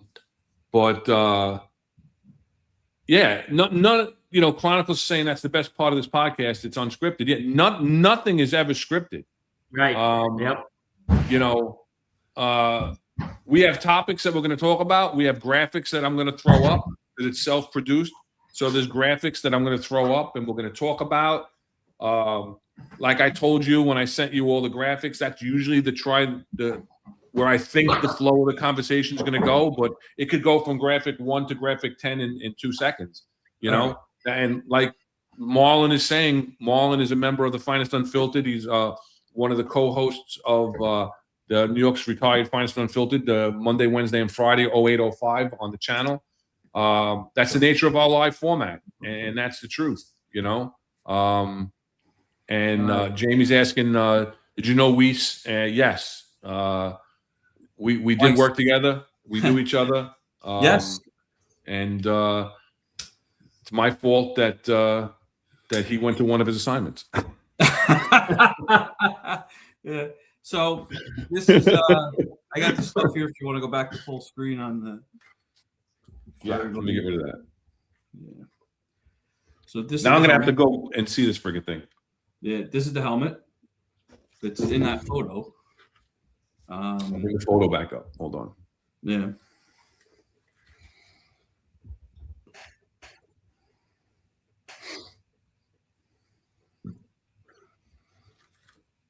So this is the helmet. And that's you with the angry face, right? That's yes. You with the angry face in the middle? Which my kids have been texting me in the middle of this whole thing saying, why do you look so angry on the screen? But so these are the boots. Still have them. I don't know why I kept them. Like, I don't think I kept them like on purpose. I think they just were in my garage. And then I was like, one day I was like, holy shit, these are the boots from 9/11. And in the boots are the sneakers that I was wearing inside the boots because I just left them. I would take them off and take them back on. And so I just left them there. And then one day I didn't need them anymore. And they ended up in the garage. And then I have. And Jamie's asking for your correct pronunciation of your last name. Weiss or Weiss? It's Weiss, yeah. I say it wrong. I've been saying it wrong for 15 years. Yeah, yeah. So I have a couple of respirators that I had down there that nobody ever wore, but I had them. No. And then people don't realize you how guys hot it recognize was. this. Did any of you ever have to work there? No, what is that? Pier 92. So every once in a while I would get sent, instead of the ground zero, I would get sent to this like emergency command center they had set up at Pier 92. And this was the extremely sophisticated security badge that they had at the time, which was a laminated piece of paper that was printed on like a colored dot matrix printer that said 92 on it with a City of New York logo. And it was like a computer center. It was like it was basically like a multi-agency command center today. Before that was like a big thing. And so I somehow managed to hold on to this also. But yeah, Jamie, these are the boots. And there's mud on the bottom, there's dirt on the bottom of these. I often wonder, like, is this stuff from ground zero? Was this stuff when I walked home? No. Like, where did this come from? Ground zero. Yeah, so I've held on to them. They sit in a bin. I thought about maybe, like, there's a couple real police-friendly, supportive businesses around here that are doing stuff for 9/11. I thought about maybe like lending them to display and there, but I really don't like, other than holding on to them. I mean, they have meaning to me. Yeah. Yeah, I just said, I don't know. It wasn't intentional. I kept it until I realized what I had. Steve, the kids of today would be thinking about the value of selling them online. Probably. Unfortunately, when that would be nothing. They're priceless to me. Yeah, 100%. 100%. But I don't disagree with you. There would be somebody on some television show trying to figure out how much this stuff is worth and what you can get for it on Instant TikTok or whatever. When I retired, I ripped the little patches off of all my shirts. Did you? Yeah, I ripped. I have a stack of the patches, and there's something I'm doing with some of them. But I've seen things being sold. Old people, I swear in my career, I've seen people sell their old worn out boots on eBay as officially worn by an NYPD member, and people buy this shit. It's crazy. So Jamie is also asking, what were guys talking about while at Ground Zero? Normal cop chatter? So no, we weren't. So we were. One was just the scope of it all, how crazy it was. I mean, I do remember talking about, like, with them, how this was going to change. This was like, this changes everything. Like, this is one of those points in history where things will, you'll look back at it. This will be a time. I think I realized the scope of it then. Before 9/11, after 9/11, before Pearl Harbor, after Pearl Harbor, kind of stuff. And I do remember one day I was in the 6-7, and I wish I could remember this inspector's name. He was nutty. He was an older guy. He probably had nearly 30 years on the job in 2001. So you can imagine what it was like when he got on the job. And he comes running down one day and he's like, I got to go down there. He's wearing a full Tyvek suit too, like a full Tyvek suit with a respirator over his head and a helmet. And just dumb luck. I just happened to be walking up from the locker room, going into the muster room for roll call. And he goes, what are you doing now? I'm like, I'm going to roll call, Inspector. He's like, no, you're going down to ground zero with me. I'm like, okay. Because you aren't going to turn that down, a chance to go down and, dig or do something. And so I remember on the ride there, he starts talking about how, this is going to be, and he was wrong, but from his perception, this was going to be such a game changer for the department that they were going to do away with ComStat, and they were going to, don't we all wish, right? And that they were going to, just in his head, this was things weren't going to be the same for years in New York, which he wasn't wrong about. And that the department was going to fundamentally change how they did things, which he also was not wrong about. The ComStat thing was the only thing he was really wrong about. But here was a guy with 30 years on the job, and his perception was this changes the entire way we function. Entire bureaus were created, right? There was no counterterrorism before 9/11. Tony, what you did wasn't really a thing, right? Before 9/11, at least not the scale you did it at, right? The disorder control. It changed a lot, but I think we all realized that pretty quickly that this was going to change not only the department, it was going to change the world. Like, and you think about pre 9/11. Now we take stuff that we do now for granted, but you think about, when we went to the airport to go on vacation and get on a plane, we didn't have TSA security. Like all of that stuff is all because of 9/11 now, all the stuff that we have now. Jamie's asking a million questions, and it's fine. One of the questions he asked earlier was, how is it possible they hijacked the planes? Because back then you could get on with a less than a 3-inch knife. You can get on a plane. Yeah. Now you can't even get on with a bottle of water. There were no locks on the cockpit door. They were left open the entire flight. You could stand there and watch. Look out the front. I remember doing that as a kid. Like, you could walk up and you could go into the cockpit if the pilot was friendly enough, like while the plane was flying. Yep. Yeah, I mean, Jamie also asked, were you scared? Well, let me just about the talk though. Also, I want to give a comparison. And I know they don't give vans for details that much anymore. I understand that, but when you're out in a mobile field force van, or you're going to a detail in a van, everybody's like, on the way home, you're tired. It might be a little more quiet, but going there, it's all the horseplay, all the messing around, all the cursing, joking, laughing, making fun of each other. Yes. Dead silence. We all sat there, and then, like you said, coming out of that tunnel on Vesey Street, and that's where everybody was standing there with the signs and the applause, and just tears come to your eyes. Yeah. The feeling that you got, the emotion that came over you, and then you got out. And I don't remember having strange conversations. I don't remember having conversations. It was basically, where are we going? We're getting our buckets. Where are we getting online? What are we doing? Oh shit, maybe I can get some inserts for my fucking boots, to put in my boots. Let's take a walk around here to see what they have available. Maybe we can get some. All right, let's go over to the Marriott and sit down, because we got a little bit of a break, and they had 150 recliners on the 3rd floor, and used to sit in those recliners. But there wasn't a lot of that chatter. There wasn't a lot of that, and the vans were dead quiet.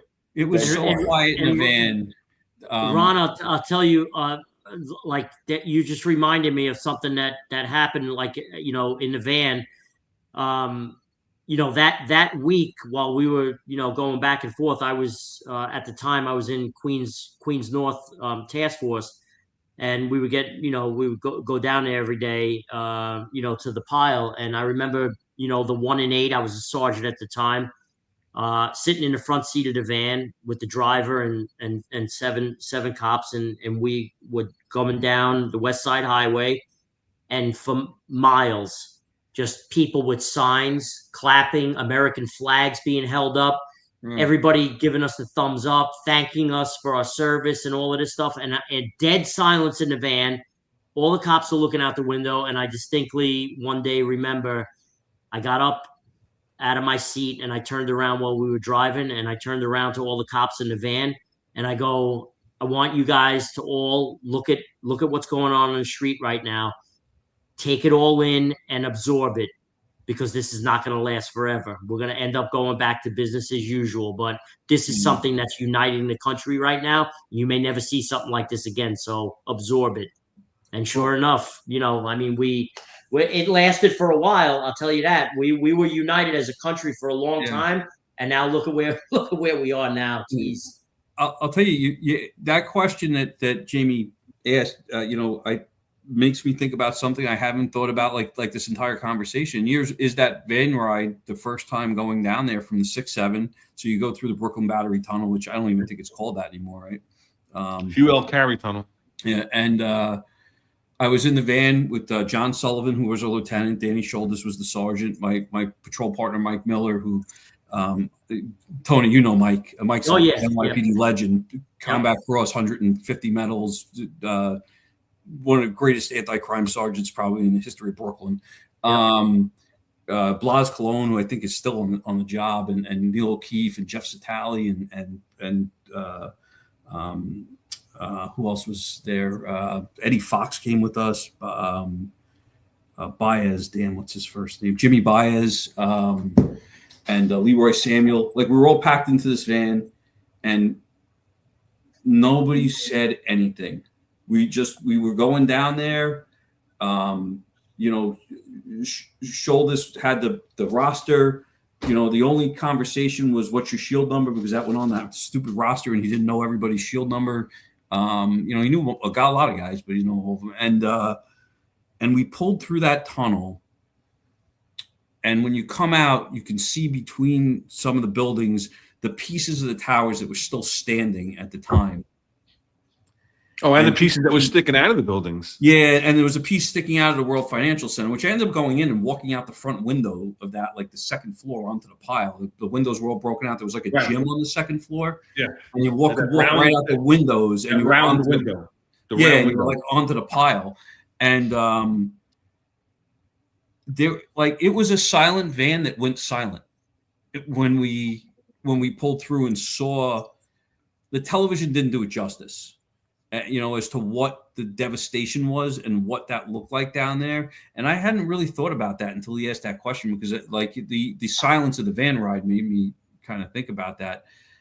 It was just unbelievable. And then you pull around to wherever we were able to get to. And I think we ended up mustering in Battery Park City, right near the police memorial, which is where they had set up like the whole supply thing, where you can get where I got those boots and where I got that helmet.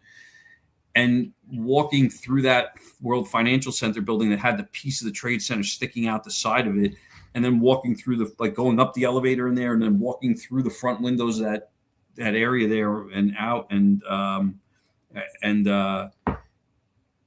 It was like, I mean, it sounds silly to say, but it was something out of like a post-apocalyptic movie, but it was real. And it was just like, when we talk about why didn't you think you were going to get sick? How come you this?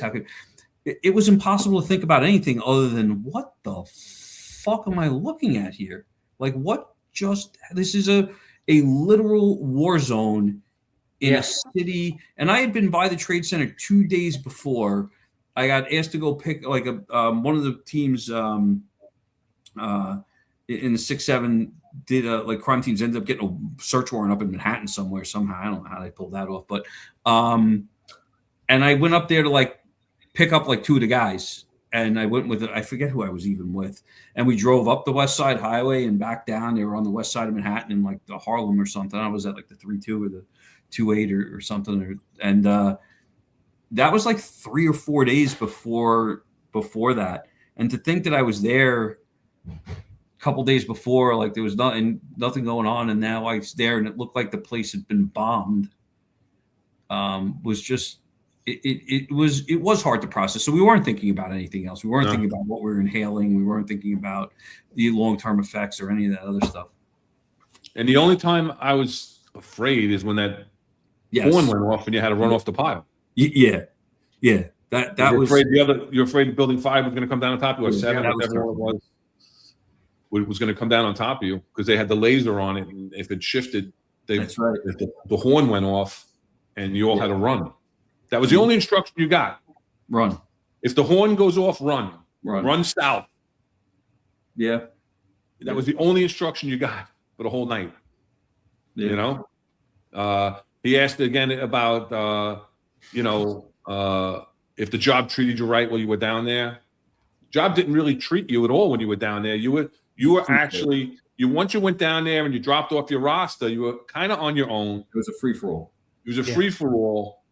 And the people that were taking care of you were people from all around the country that drove up, trailered up, came up there, set up shop, like you said. There was people that were giving massages on the boats in the marina. You had the chairs in the Marriott. You had the tent somebody was talking about pancakes in a tent. I didn't get pancakes in a tent, but I did get Outback one day. I was there. Nobody broke your balls though. There was nobody looking to white sock anybody down there while you were digging through that. Another question about CompStat was suspended for quite a while. You know, everything. So I think we got to start wrapping this up, guys. Yeah. It's 8:30. I know we got a late start because of some technical issues. It's only 7:30 for me. Yeah, it's 7:30 for you, but it's 8:30, and it's getting late. I think we're gonna skip the Ask the Executive tonight, which Tony, sorry, I had a special one put out for you. I had the deputy inspector. You even updated the poster and everything. The deputy inspector. I even put the deputy inspector. I took Rob's chief shield off and put the deputy inspector shield up and put your name over Tony, because when Mike Marino sat in for me, I put 2 chief shields up and put Mike's name through my name. So nice. I do the same for you. But we're gonna skip the Ask the Executives. I think a lot of questions were asked. I think a lot of questions were answered today. No super chats to talk about. So I just want to thank you guys. Thank Tony for sitting in. I may need somebody next week. Thanks for sitting in, telling your story, and Steve coming on, explaining the Officers Down Memorial page, and talking about, the struggle to get people honored, which is very honorable in itself. And so I thank you for that. Thank you. In the YouTube show description, you gotta expand it. If you scroll down a little bit, you can see where you can contact Tony and where you can contact Steve. They're Tony's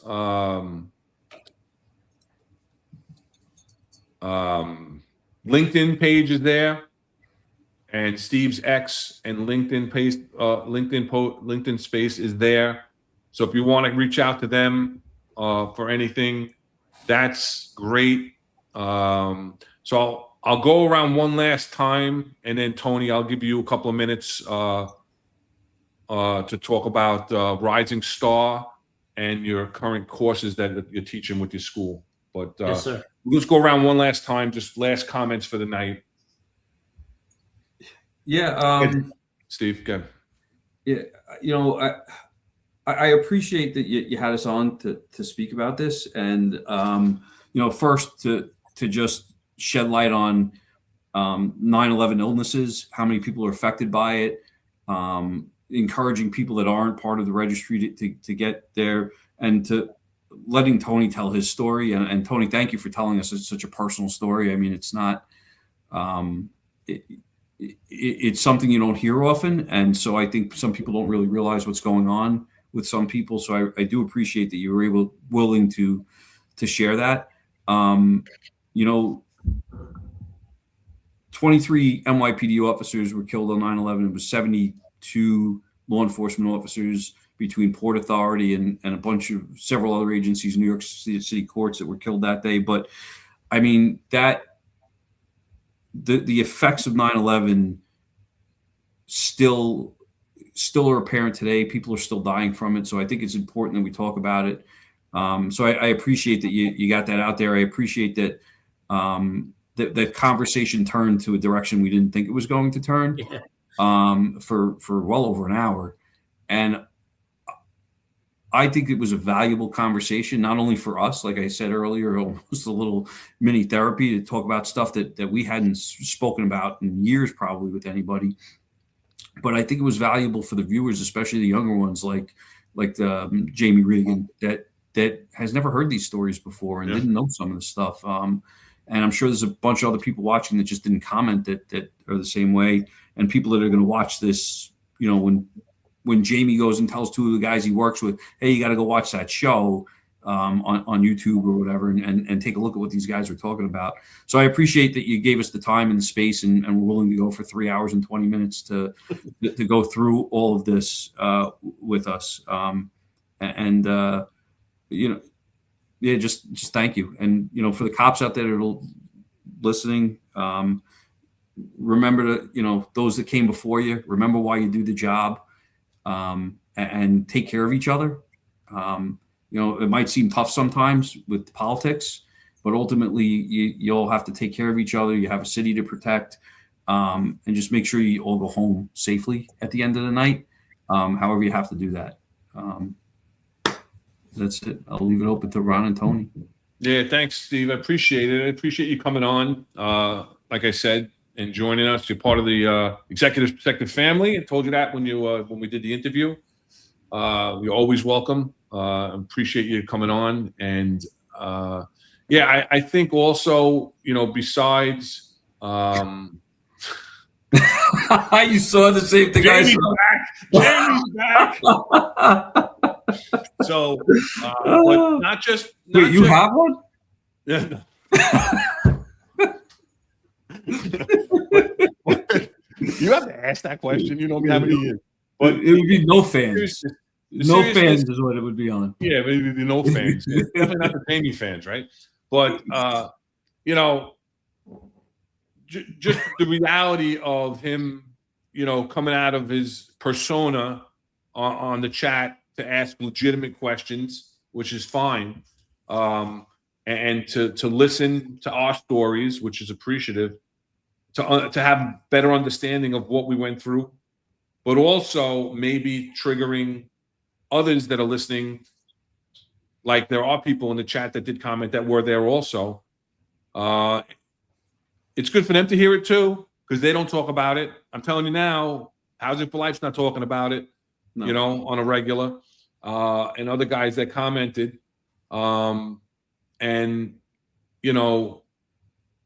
Just a reminder also that if you're having those problems, if you're having those thoughts, if you're having difficulties, there is help out there.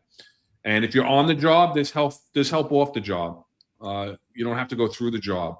If you're a 9/11 survivor or rescue and recovery survivor like us, we encourage you. The link is in, again, the show description on YouTube for the World Trade Center Health Program, or just Google WTC Health Program. It'll come right up. Sign up, and go there and get whatever help you need to get. There's no reason to internalize anymore, and so that's that. So with that, I'm going to toss it to Tony for your last comments, and then I'll let you talk. I'll let you get your free plug as your pay for coming on today. I appreciate that.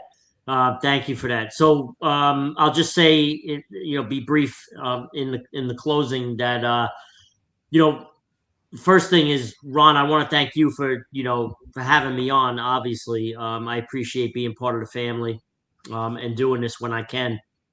And thank you for doing this podcast. It's a really good podcast, and as we witnessed tonight, it goes in places that we didn't expect it was going to go, but I think it's all good. And it's a really great podcast. So thank you for doing the podcast and having me part of it. And Steve, thank you for everything that you do with the Officer Down Memorial page.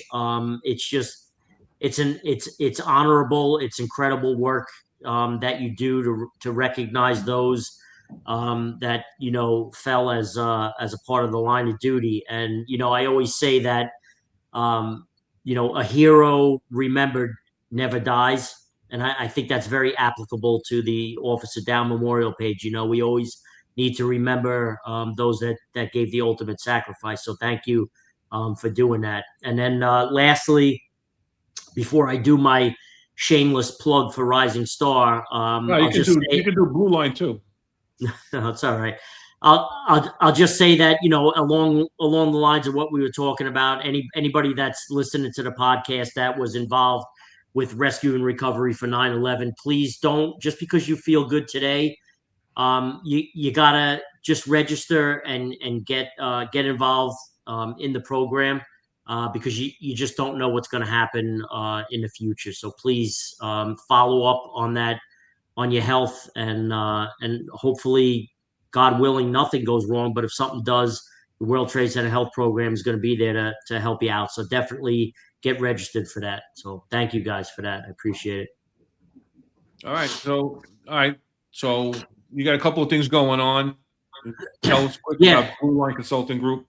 Well, real quick, Blue Line Consulting Group, I started that back in 2015. It's been going strong now for the last 11 years or so, traveling around. Actually, it's become international now. I've been going around the world, specifically concentrating on the U.S., but doing different types of consulting things with law enforcement, primarily focused on public order work and protests and civil unrest. But we do a little bit of everything for law enforcement. So that's been going good. And then the whole Rising Star thing, which is probably applicable to a lot of people that are listening right now. Back in 2006, my partner Ed Carrasco and I, another retired deputy inspector, we started Rising Star Promotions. For those of you that may not be familiar with it, if you're studying for the upcoming sergeant's exam, which hasn't been officially announced yet with a date, but it's probably going to be around February of 2027 or so. The captain's exam that's coming up this year, at the end of this year, and then we suspect sometime after the sergeant's exam in 2027, there'll be another lieutenant's exam that's given. So we've been doing this for the last 20 years, and anybody that, you just ask your bosses if you're studying for the sergeant's exam, ask any of your bosses about the quality of our questions and what we put out there. I write personally a majority of the exam questions for practice that you're going to encounter.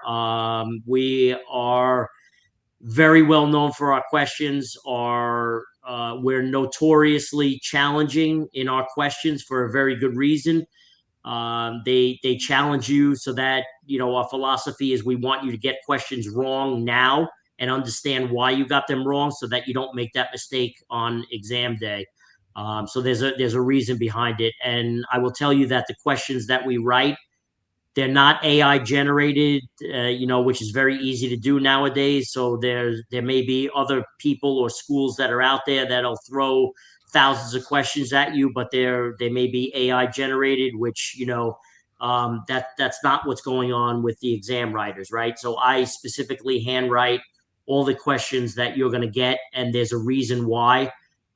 We specifically design our questions with a learning process in mind, right? And you'll see that as you go along. So our new learning management system that we just came out with is absolutely incredible, right? So we're not teaching live classes this time around. Sporadically here and there, depending on the exam, sometimes we do that, but generally what you're going to get is a learning management system with over 1,000 questions in it. Diagnostic feedback is something big that we're giving you this time around, right? So you're going to be able to compare how you're doing individually on each particular section of the patrol guide and the administrative guide. But then you're also going to be able to compare how you're doing against everybody else that's doing the questions as well. So it's really good diagnostic feedback that you're going to get from this new learning management system. So check out our website. There's a lot more information there. You could do a practice exam, see how you can do a quick free run through of what the learning management system does and see if it fits for you. It's all good stuff. And everybody raves about our questions and how close they are to what you're going to see on the real exam. And we do really good with preparing you guys for your exam. So if you're doing traditional schools, the other two schools that are out there, this is an adjunct to that to do some real good practice questions and see where you're at in preparation for your exam. So we encourage you to join us and try our questions out. You'll do very well on the exam if you understand why you're getting them wrong now. So that's my plug for Rising Star. You can the website is easy. It's www.risingstarpromotion.com. There's no S on the end of it. So it's risingstarpromotion.com. and you could go there and see all the information that we have about the upcoming exams and what we can offer you. So thank you for that, Ron. I appreciate it. And the link again is in the show description to this show as well. Tony, any other? I mean, I know you have. There's a captain's exam that was announced. Do you have questions set up for that? Yeah, so we're actually currently running. We just started our sergeant's exam course. Week 1 of the questions for the sergeant's exam started July 20th. So even if you didn't sign up yet, you could sign up and catch up. You could do the questions whenever you want. You could come back. You could start. You can make up your own quizzes. How many questions you want to ask? Whether if you're sitting in the patrol car on meal and the RMP and you want to do questions, you could do it at whatever pace you want. So that already started. The captain's exam started a couple of months ago. Our course for that. So that's been going also. It's not too late to sign up. We get a lot of people that sign up towards the end because they're doing the traditional live courses with the other schools, and then towards the end they want to sign up and get challenged with our questions to see where they're at. So anytime you want to sign up, you feel free to jump on and check it out. And also, it's strictly just questions, right? Do you have a electronic patrol guide or anything like that associated? We did in the past. We had what was called an essential guide, where we really one of the things that I didn't when I was studying for my promotional exams. And by the way, I'm not disparaging or knocking the other schools that are out there, but if you look up, Eddie and I, my partner, we're very transparent about what our list numbers were on our exams, because we did very, very well on all 3 of our exams, from sergeant, lieutenant, and captain. The other schools are not very transparent about putting out their list numbers. That doesn't mean that they're not good schools, but listen, we did very well.